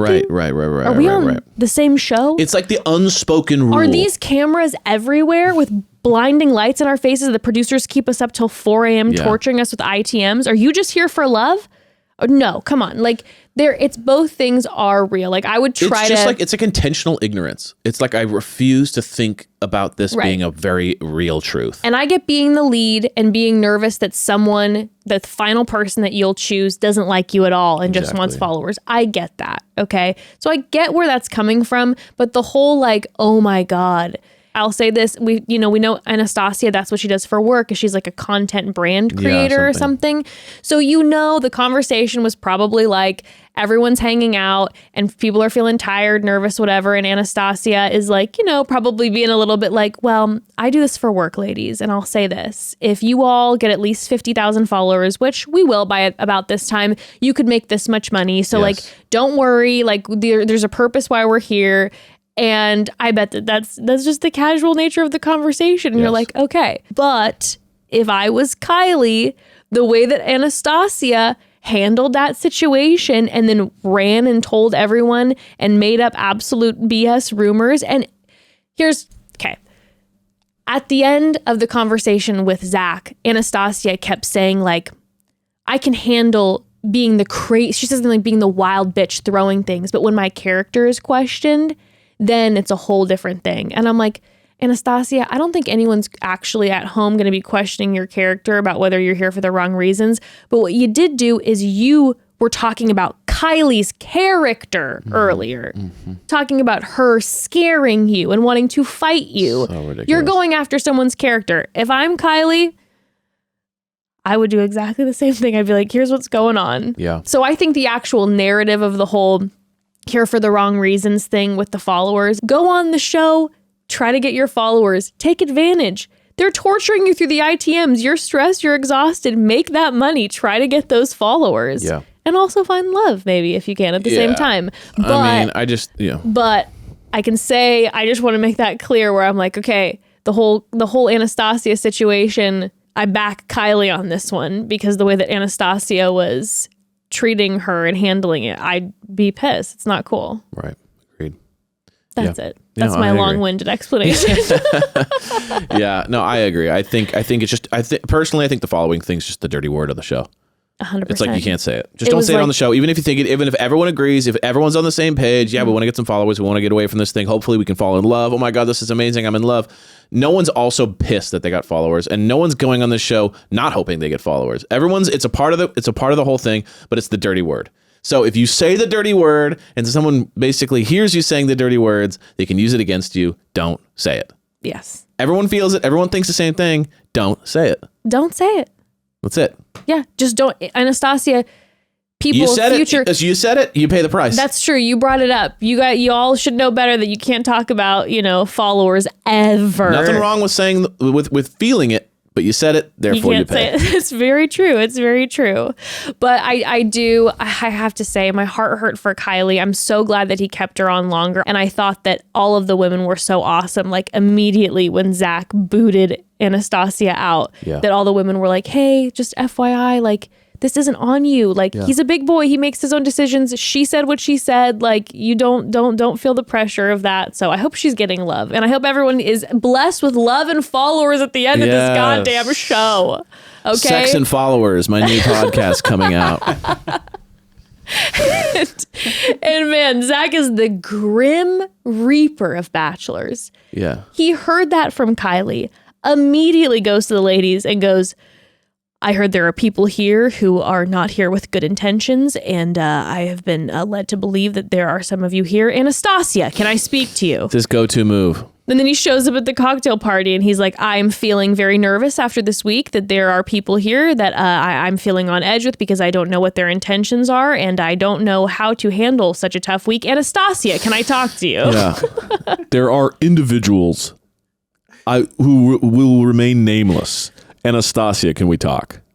It's just like, what? Why do you do these? Why don't you just walk over and say, Anastasia, can we talk? I don't understand why you do these like long-winded intros that are anonymous and then single her out. Like, why don't you just walk into the crew like every other lead ever did and just goes, Anastasia, can I talk to you for a sec? And they walk out. That's it. That's it. There are certain people who may or may not have committed murder in this. A gory, horrific murder. They will remain nameless. Anastasia, can I talk to you? It's just like, what? You literally out everything they did anonymously and then just name them immediately. It's such a strange approach. There's someone who in this group who has not paid their taxes in their entire life. I find that as a problem, especially as an accountant. They will remain nameless. Anastasia, can I talk to you? It's like, what? Hey guys, thanks for coming out. Brutal game. We lost at the end. A couple, there's a player here that really ruined the whole game. He will remain nameless. Jeff, can we have a conversation? It's like, what? It's like very strange. He's so transparent. It's the Yeah. same thing as like, again, if I was one of the women, I'd be like sweating if I was one of his top 4. He can't hide how he feels. No, he really can't. He really can't. And speaking of, I will say just shout out to, I think, 2 of the women that are also on top of Zach's list currently. He is vibing with Charity, and he is making sure Charity knows that she is like a safe space for him. He loves to be around her. He loves her energy, and he is vibing on Ariel. And Ariel did some great work in this episode where when he was getting rid of Anastasia as a player, she was coming in and checking in on him because she was like, I know that this is a big trigger and a worry for you. And she was, those are 2. Mm-hmm. We've got some 2. And Katie. Katie, so far, Katie, Kat, Charity, and Ariel are my top too. 4. Those are the 4. Those are my top 4. Those got some serious. And then Jess is in the wings. Jess Yeah, is it's right true, there. it's Jess is true. right there. And he's got Gabby and Greer and Jess. Brooklyn, and they're all kind of in their own world. Yeah. Speaking of Brooklyn, her one-on-one. Okay, so yes, and then we had the one-on-one with Brooklyn, which, it went really well. She to me is from the beginning has played it perfectly. She's always done a great job. She's the one that did the lasso thing every date. But she did the shot. He brought up the lasso spoke to him. Yep, the lasso. And I said that earlier. I was like, every time she's interacted with him, she is intentional. So there's like a lasso. She does the thing in the bar and she has a shot with him. Like she's always really well played. I think that they don't have. I think even this date, like, she's just keeping up with them on the ATV and they're cruising. She says a bunch of funny things in quirky moments and they have a lot of fun. And it's like, I still think they have a good connection. Mm-hmm. I still think that she's so good at this like dating kind of vibe that they have a connection, but it doesn't still feel like it's at the level of those Yeah, others. no, I don't think that it's like the top 4 that I'm feeling where he's like there, but their date went really, really well. It was a funny moment though with the knuckles was one of the funniest. They started smooching. Yeah. And it was awkward. You could tell she was nervous there for a sec. Yeah, which I don't feel like we see with Brooklyn very much. She was really was nervous. And then They were doing smooches, and then she gave him knuckles. She After they pounded made him out. afterwards. Like, dude, and imagine she's like, getting knuckles after you made it kiss someone. and I was Oh shocked my that Zach said something, because normally I feel like he's a little awkward, that he would have acted awkward but then not mentioned it. He was like, what was He goes, that knuckles about? after the kiss? And she goes, no, it's a good thing. It's a good thing. You know, it's like, nice one. You know, and it's not like she's like presenting this vibe of like, sup, bro? No, So not at out of all. nowhere. So it was a classic, like, what's that? I love you, man. You know, where he's like Yes. awkward and he says all those awkward things. And he's Oh. like, thanks, Broven, or whatever he says. You know what I mean? Like, he doesn't know how to be. Like, that was her for a second, where I she know. just goes, maybe that kiss was awkward and we didn't quite connect. And then she just went in for the knuckles. No, she's and like, I don't know what to do with my hands after. Yes. And then there's the panic. I fully related to that. I feel like I've done that before in like romantic situations where like all of a sudden there's a vibe and then you don't know how to follow through. It's like kissing it, because like kissing pound someone it. and going, nice, bro. Yeah, and you're like, oh no. Why did I just do that? And then they made up for it. They made out in the ocean. It Oh, was they were all kissing, then beautiful, they were but- having some serious smoochies, and then Yeah. they were in the But it was the a sunset funny and making out, and they moment. were making out later too. Yeah, they were really vibing. And then they had a really romantic dance later. They did with an amazing guitar player and Yeah. singer who they didn't give us the name of, which is so shitty. Come on, Some ABC, bullshit. like this Because he's man. not signed to the label that ABC owns or whatever, like all the other It's ones. like, can you at least like throw up an Instagram handle for the Something. love of God? It's He was good, insane. too. Amazing. It was live too, by the way. Most of Yeah. these aren't live; they're all pre-recorded. Listen to So the don't get it MD. twisted. That guy was live. You could hear it. All the other artists that are on there, those are pre-recorded tapes. Nothing's live. Listen by to the him. way. So then the talent of the live recognized. So he was actually live, and it sounded good. It was like a actual real. I remember when I heard him singing, I thought for the first time ever, like, this is I'm really vibing this. It Yeah. didn't sound just like a pre-record his like, shake-a-doom, come on. You know, so it was just this like super like clean, perfect like. And the sky is out tonight. Right as they're kissing, it's like, get the fuck out of here. You know what I mean? Like, he was actually like a real moment. No, it was you know? romantic. Yeah. But that was then after the conversation Yes. at Brooklyn, and I was really grateful that ABC put up a trigger warning, which, by the way, trigger warning with just talking about domestic abuse, and Brooklyn kind of just like was so vulnerable, which, you know, she just had this conversation with Zach where she just let him know about her past with her father, and then also with her last boyfriend. And whenever someone goes on the show and is, you know, no one, this conversation is not owed to anyone. This is her story, any survivor story. But the fact that she's willing to be so vulnerable about all of this, I'm sure so many people listening were able to connect with that. So she's an incredible woman. And again, just the vulnerability of being willing to share this with him, but also then, you know, publicly, that these are the moments where you share stories where so many people listening. This is so helpful. So yeah, just shout out to Brooklyn. Yeah, And she's incredible. She's an incredible person. I mean, you could tell like it was just, they really, right after that, you know. Yeah, I think that I think Zach does a really good job of handling conversations when someone is being willing to be vulnerable and share these parts of them that are hard and the trauma that they've gone through. That I feel like Zach does do a really good job of I agree. being there and listening, and just having good follow through conversation. But yeah, so then they definitely. Yeah, it was Makeout Central, and they were vibing. So yeah, I definitely think, I don't know if she's like, again, if she's top 4 for him. She might be more of a slow burn for him though too. I could definitely see Brooklyn, actually, now that I think about it, rounding out later in the season. Like, clearly this was a really good date. They had a lot of fun together. She was so honest and had these conversations that were so vulnerable, and they connected, and maybe it's just a little more of a slow burn with them. I see some of these women being hot and heavy, romantic, like for him, like a real like rush of romance.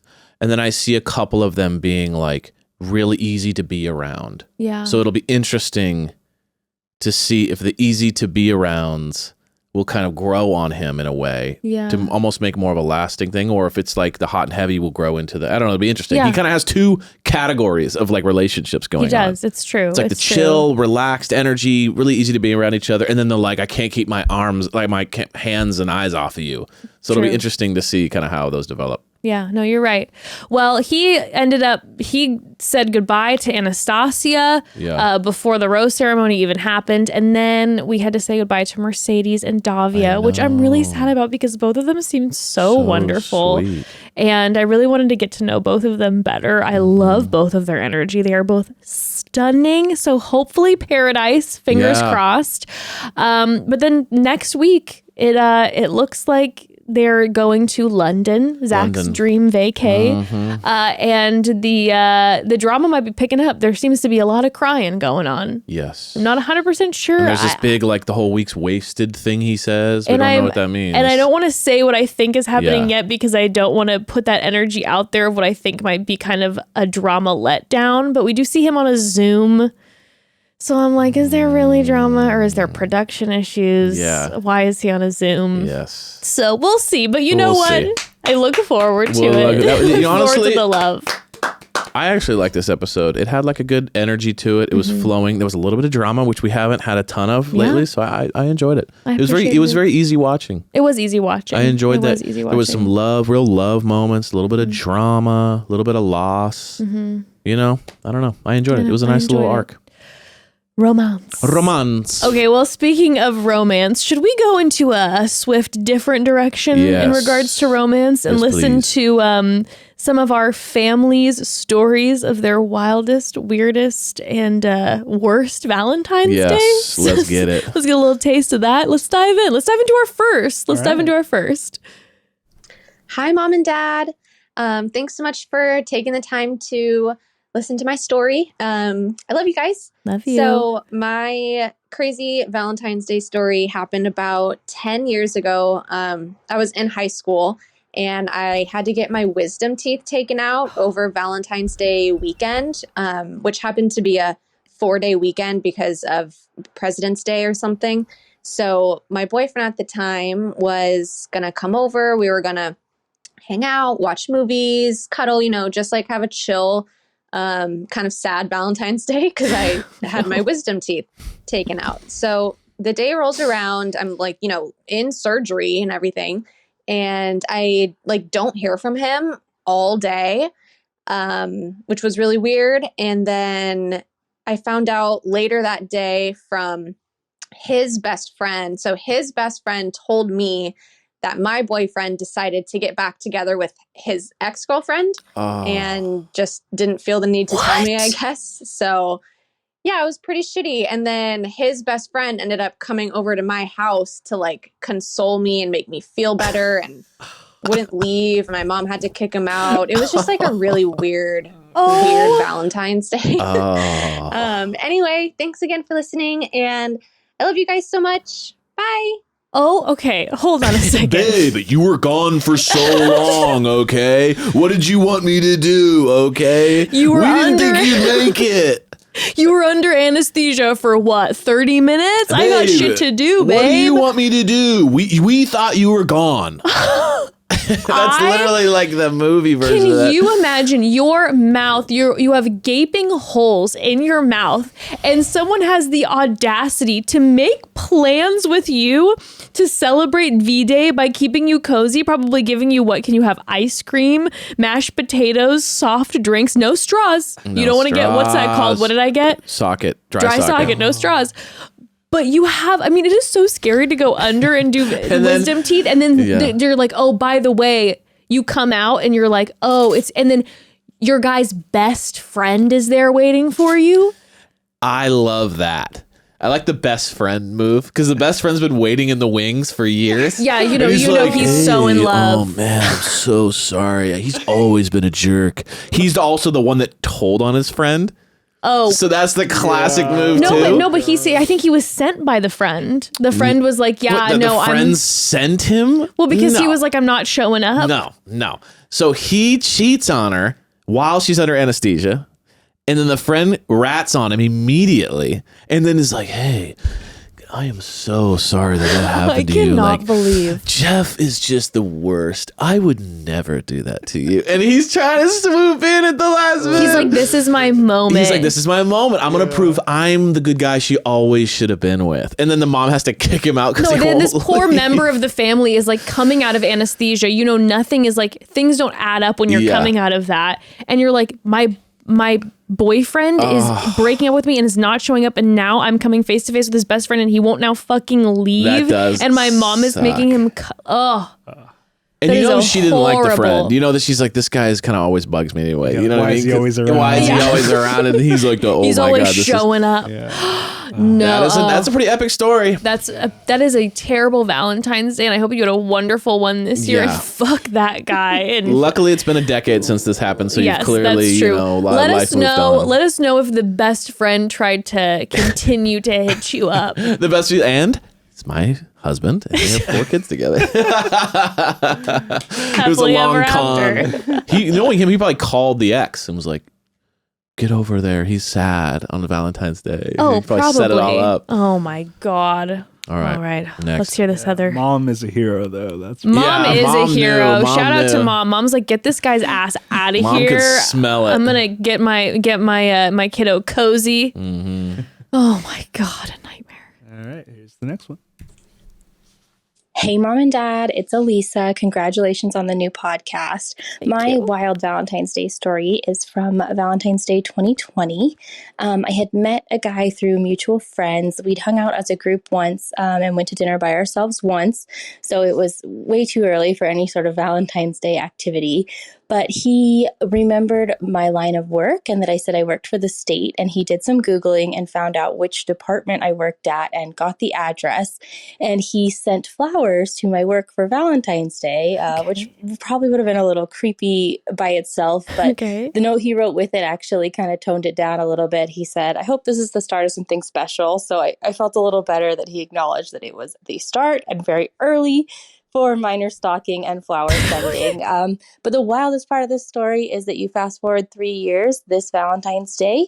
We have been married for 1.5 years, and we have a little baby on the way this fall. So I guess the moral of the story here is sometimes you can take a wild swing on Valentine's Day and it just might work out.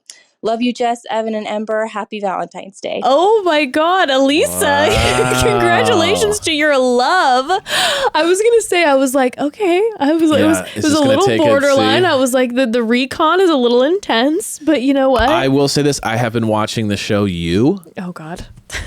And Lee, are you familiar with this show? Yeah, just the first season. Yeah, so Evan finally started. Evan's Yeah. like, have you heard of the show You? It's like, it's been so popular for the past 4 years. Sorry, I'm late to the game. So the 5 show years. You He is, just started watching it. you know, look at you at your job. You know, you're like, my thought was at first I was like, uh-oh, but it seems like it really worked out. I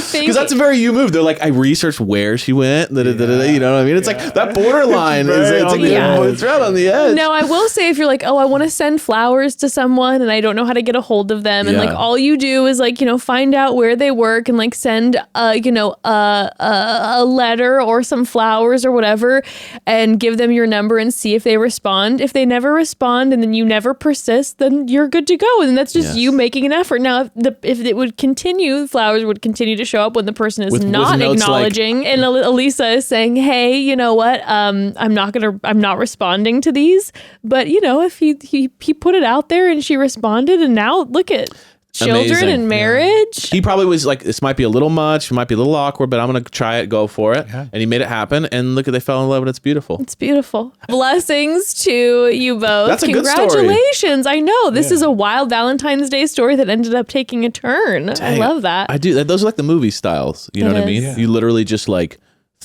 that's a movie. I just sent her flowers and said, you know, whatever at work, and then Well, and if then you next meet- thing you know, we're married with a kid. Like that's crazy. If you meet someone somewhere and you don't know how to get a hold of them, but you're like, that might have been my person, and he must have felt deep in his bones that this might have been my person. I like so he it. found out, sent the flowers, and she followed through, and here we are. I'm a fan. Damn. Look at you and your work, sitting there all The fact that tense. the fact that this show was Is so popular today- 5 years ago, and now you're like, have you heard of the show? Is The today most the dad day thing that I've you ever find heard. yourself? Pretty good. That is actually really good. Yeah. All right, let's hear the next one. Hey friends, my name is Bethany. Hi, Bethany. My Valentine's story happened this time last year. I had just started dating my now boyfriend 2 days prior to Valentine's Day, so on the 12th, and we had like a wild, tumultuous way of getting to finally being boyfriend and girlfriend. So it was like this huge victory, and we were both so happy and so excited. And Valentine's Day comes around, and we have just a chill movie night because we just started dating. We weren't going to do anything too big. Okay. And my boyfriend decides to bring Delta 8 gummies. Oh, no. And I am not a big smoker. I don't do edibles or anything. It just has never really agreed with me, but I continue to try it. And that night, I decided to have half of one, thinking like, oh, what's the worst that could happen? It's just And my half. boyfriend told me like, oh, I talked to the smoke shop guy. He told me there's no way you could feel like any sort of panic with this strain, yada, yada, yada. Guess what? I had a panic attack for like 2 hours, sobbing, crying. I had this just like extreme paranoia because I realized the fact that my boyfriend was a random man that I met off the internet that was now giving me drugs alone in my apartment. And yeah, I cried for hours, and we both thought we were going to break up, and it was just the worst. And I'm still traumatized to this day, will not touch any substance. Oh Wow. my God. That's a good one. Oh my, Bethany, just know you are seen, okay? Myself and the weed. I talked about it on Chatty Broads before Yeah. that. I was like, I started like dabbling again into weed because I had a horrible first trip, like similar to what happened with you, Bethany. And then I started dabbling in, and I was like, oh, I like this. It's nice. Like, it's relaxing me. Yeah. Well, guess what I did? I had a little too much of a gummy, like you, Bethany. And it was 1 a.m, and Evan was in the middle of, well, pooping. And I wasn't pooping at 1 a.m. It wasn't that late. It was like we were going to bed. So it wasn't like I just got up because I don't poop in the middle of the night. That's kind of a wild move. But like, does anyone do that? Does anyone wake up at 1 and poop? But like, we were going to bed. It was late, and I was just gonna quickly just check the bathroom out. You're cash. And I remember the first thing you said to me. What did I say? I think I'm dying. Yeah, I ran and I had fallen asleep, and I woke up because the edible hit me so hard out of nowhere that I get up and I'm like, I'm dying. Yes. And I run into the bathroom, and Evan and I, first of all, we never poop in front of each other. It's just something we don't do. Yeah. We don't use the bathroom in front of each other. That's just not our thing. So he's shocked that I bust in while the door is closed, and I grab both of your legs. Like Yeah. you're sitting there and you're fully exposed, and I'm grabbing both of your legs, and I have my face this close to your face, and I'm like, I'm dying. And you're like, what is going on? Guys, if you ever want a weird experience, have that done to you while you're mid bathroom. I mean, it is terrifying. So Evan had to spend the next 6 hours calming me down because Yes. I thought that I was, an amoeba. I thought that my speech, I was unable to speak. It was truly terrible. Epic. Wow. And me and you've had an insane high story where we freaked out and got way too high. So Yeah. we've been in your position. Yeah. It's a terrifying I feeling. recognize that. I'm so sorry. This Valentine's Day, maybe, like you said, you're done with the substances. So I hope you had a clear Valentine's Day. Yeah. That was romantic and you remember. Gosh, that is the worst. A good story, God, though. this is a good Terrifying story. shit like this always makes for good stories. You know what I mean? Should we do another Yeah, one, we and got then one more. then Yeah. I'll share my worst Valentine's Day? Okay. Okay, so my worst Valentine's Day ever was when I was a sophomore in high school. I had this boyfriend, if you could even call it that. We literally never hung out, just the two of us. We had the same group of friends, so we only ever hung out with our friends. Anyway, it was Valentine's Day, and I decided that today was the day we were going to hang out, just the two of us. So I texted him asking if he wanted to go get ice cream, and he said, no, I'm playing Halo with the boys. So I stayed home and ate heart-shaped pizza with my brother and sister. And then the next day, he broke up with me because he said I was expecting too much from him. Anyway, love Lee's you guys. dying. Bye. Lee's done this to someone before. That's exactly what Lee is like. Healed over in his chair. Like Lee did that to someone 100% in high school. He's like, dude, I that was me. Now he's like, that was me. Why is my ex calling? My Valentine. Wow. Oh, expecting too much. You know, I love that move. No, babe, I'm playing Call of Duty with the boys on Valentine's Day. you expect too much. And then the next day, but then he waits because he's like, I don't want to break up while I'm playing video games because that's like too much work. It's going to take me away from my Call of Duty. I'll just do it when I have more free time, which is tomorrow. Oh my God. You expect too much. Oh, I will tell you, whenever I hear the Valentine's Day horror stories, it is so often some of the men out here being like, you expected too much. And the level of like non-expectation is unbelievable. This reminded me, by the way, of an email that I saw that came through from one of the members of the family. And then I'll get into my worst Valentine's Day story before we do a quick call home. I don't think we need to do that we can one. share that one. Okay, You know, fine. speaking of like the Halo Sure. situation, like I'm busy, I don't have time. We can talk about that. But there was a family member who wrote in and told a story about a boyfriend that they were dating at the time that was cheating on them after a horrible Valentine's Day situation earlier where she went over and he asked where she wanted to go and she's like, anything but Thai food. That's how I feel. And then he took her to Thai and she's like, what? You know, whatever, just being a mess. And then while he was sleeping, she finds nudes that he was sending to another girl on his phone, wishing her happy Valentine's Day. So he was sending dick pics. He was sending dick pics and he was cheating on her. And she was like, fuck this guy. So she calls a friend of hers to come pick her up from this asshole's house. And her friend pulls up to the house and her friend has a huge penis drawn on the side of her car in Vaseline and little dicks all over the windshield in Vaseline because her car had just gotten vandalized when she was working that day. So her friend picked her up In the dick car. with a car covered in dicks after she had been treated terribly and then find out that her boyfriend's cheating on her and they drive away with her getting post-cheated on in a full Vaseline covered dick car. Oh, I mean, my God. We're out here living mood. shout out to the other Jess who sent Vaseline? that. Yeah, I could not believe. I had never heard of that. Drawing on someone's car with Vaseline. It's probably very impossible to get off. Oh, 100%. 100%. So you just have tons of penises. You just get picked up after having a horrible Valentine's Day. Your boyfriend just treating you like shit, and you find out that he's cheating on you, sending dick pics to someone else. And then you get picked up in the Vaseline dick car. And you know what? Honestly, it's iconic. It is iconic. It's iconic. It's iconic. Now, It's a one thing moment. I will say, at least they kind of are sad together, and they're kind of, they That's can what I'm kind of saying. They've console got each each other. other. No, that's a fun story. And then they You know just what I say, mean? fuck you, world. And they're just driving around in that And the dick- vandalized dick car. That's an insane movie. You have to be like walking out, like, I can't believe this happened to me. And you look up, and she's like, hi. And it's just like, what is going on with your car? It's like, It's so epic. absurd. All right, well, I'll be honest. None of my worst Valentine's Day stories are that bad. In fact, I feel like in general, Valentine's Day for me has always been pretty low key. Like either you have romanced me, especially when we were young and it was a whole thing, or like in general, like I said, with my family growing up, it was always just like friends, family. Yeah. It was just, a card here. mellow time. And that was kind of what it was. Yeah. It was just a moment to tell each other how much we care about each other. And that's normally my expectations. But Yes. one year I got swept up in my expectations because Evan and I were broken up at the time. And him and I, a few weeks before Valentine's Day, had hooked up for the first time since our breakup. So we hadn't really seen each other much. And then we ended up bumping into each other and we had kind of like a wild hookup situation. And we knew we weren't going to be getting back together, but the passion was there.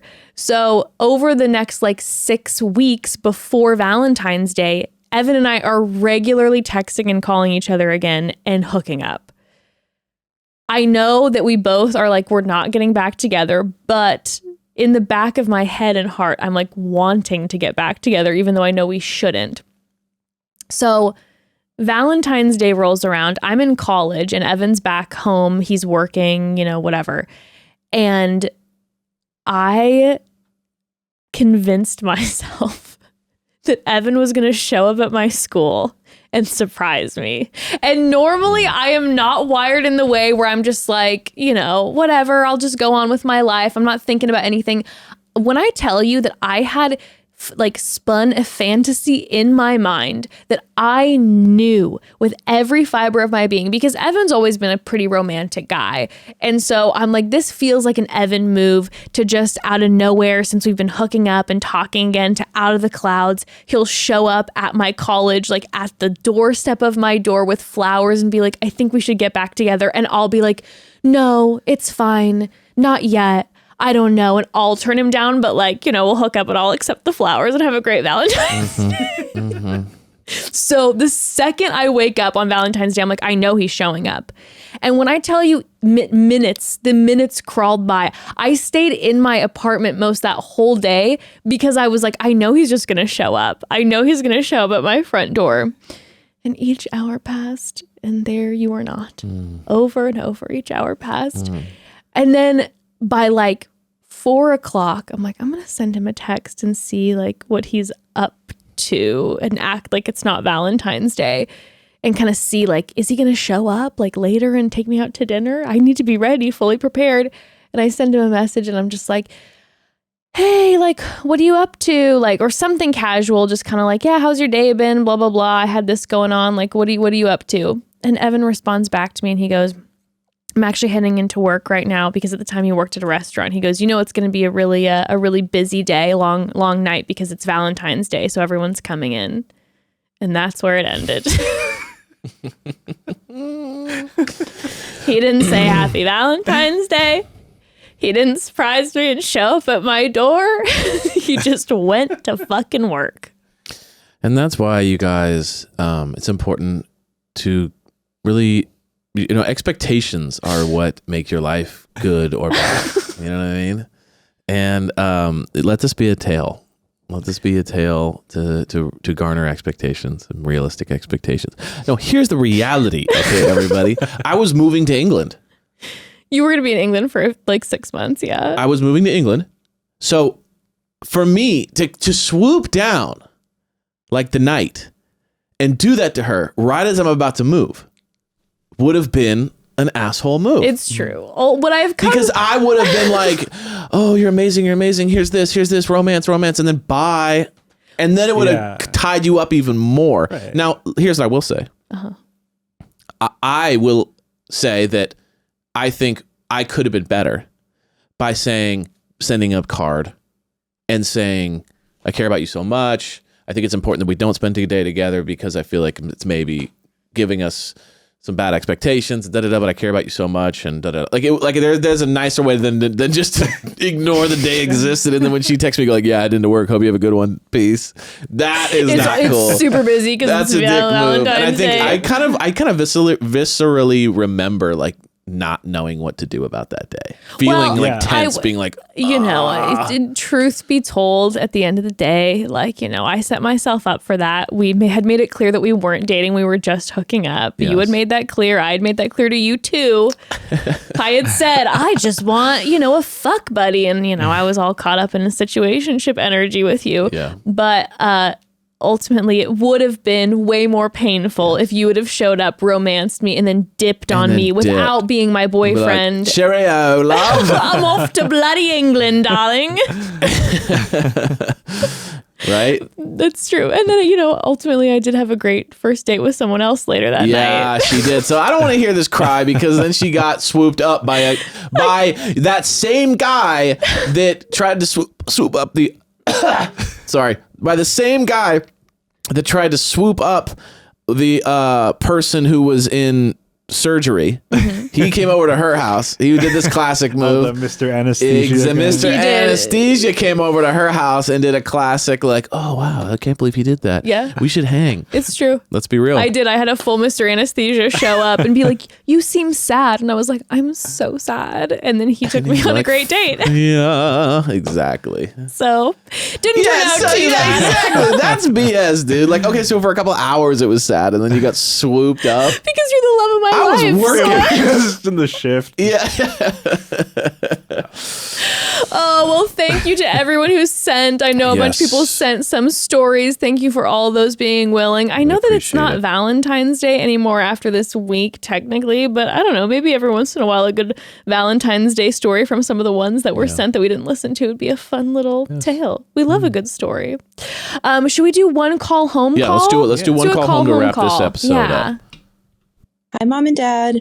I'm just calling in with a question about planning a bachelorette party.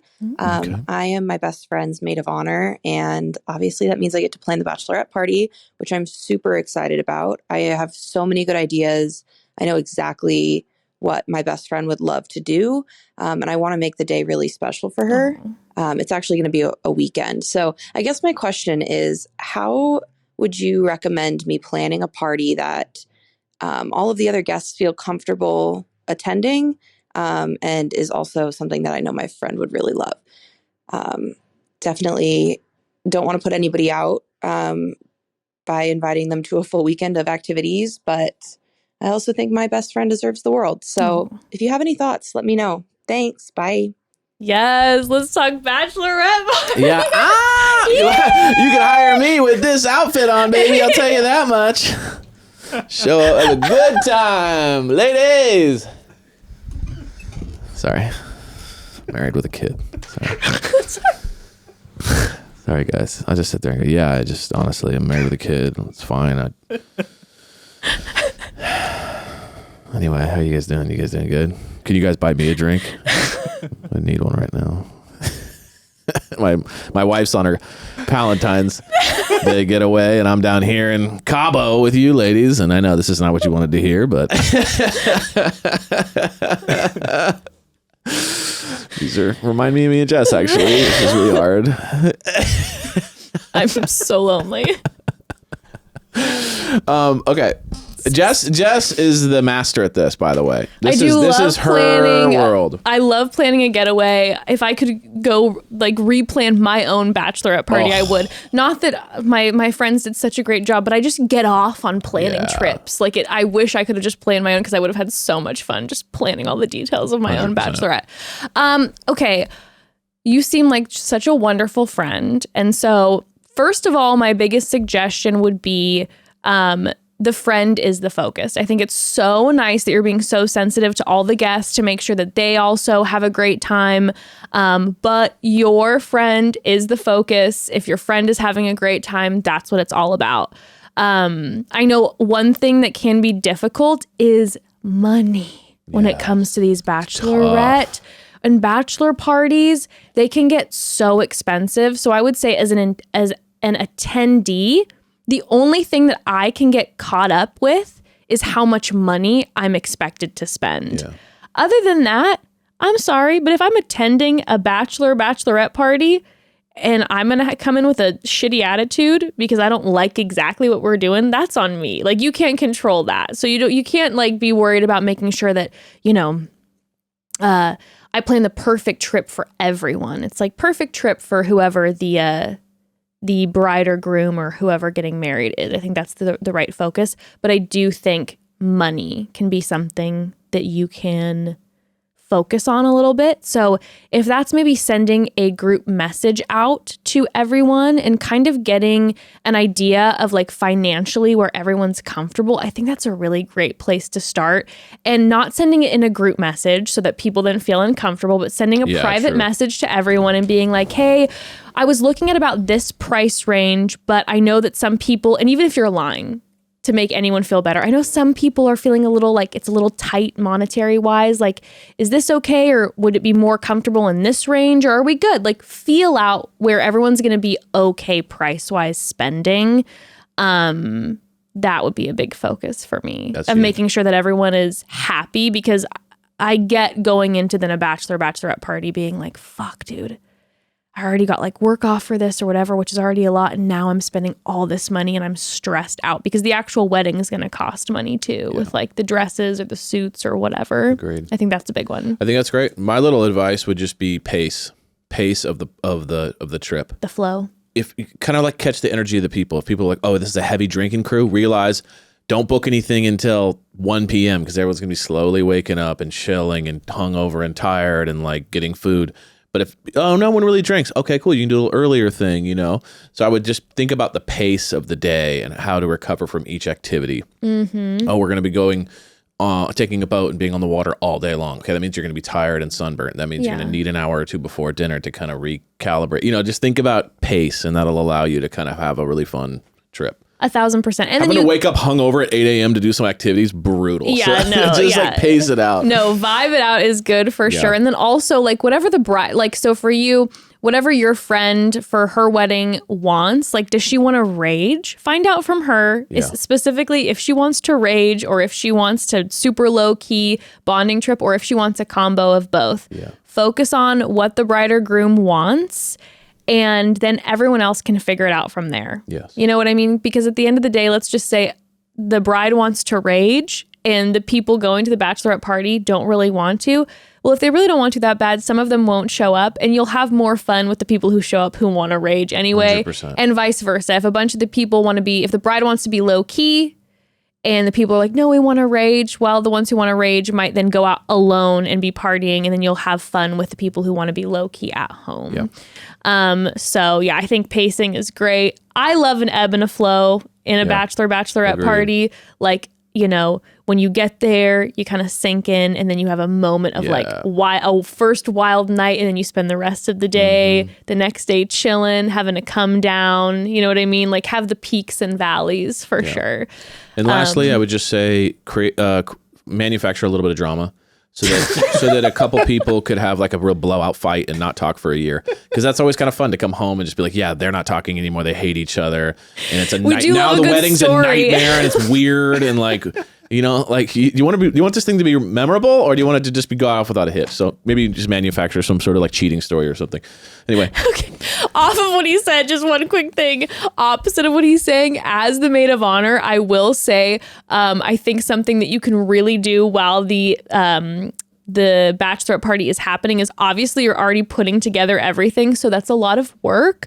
But I think there's always someone at one of these parties who is, and I've talked about this on Chatty Broads before, but there's always someone at one of these parties that is kind of, sorry, but like the stick in the mud. Sure. Who's having a rough go, who's kind of making the whole thing a bummer.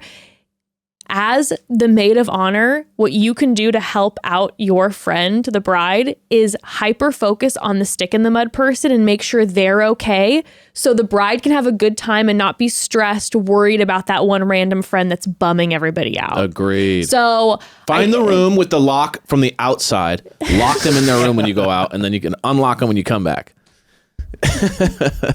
No, but I agree. You got it. That's always a bit of a situation. Yeah, it's because like the then one or two people that are tough. Because you're mixing friend groups together, and then the bride, who's the centerpiece, can get stressed out, and you don't want her to be worried about all of this. You want her to have a great time. So if you, I know it's not fun, but if you really just handle the person who's like the drama or the stick in the mud or whatever is going on, then your friend can take a deep breath and just have a good time. I think those are the biggest focus. And other than that, you'll have fun anywhere you go if that energy is good. Agreed. So enjoy, have a great time, report back. Yes. We love a bachelorette party. We love it. We love it. We love you all. We love you all. Happy Valentine's week, month, year. It's always Valentine's Day here because we just love all of you and we love each other. Guys. Love you, babe. Love you, honey. all. Love you, Lee. We will see you next week. We'll see you next week. Woo.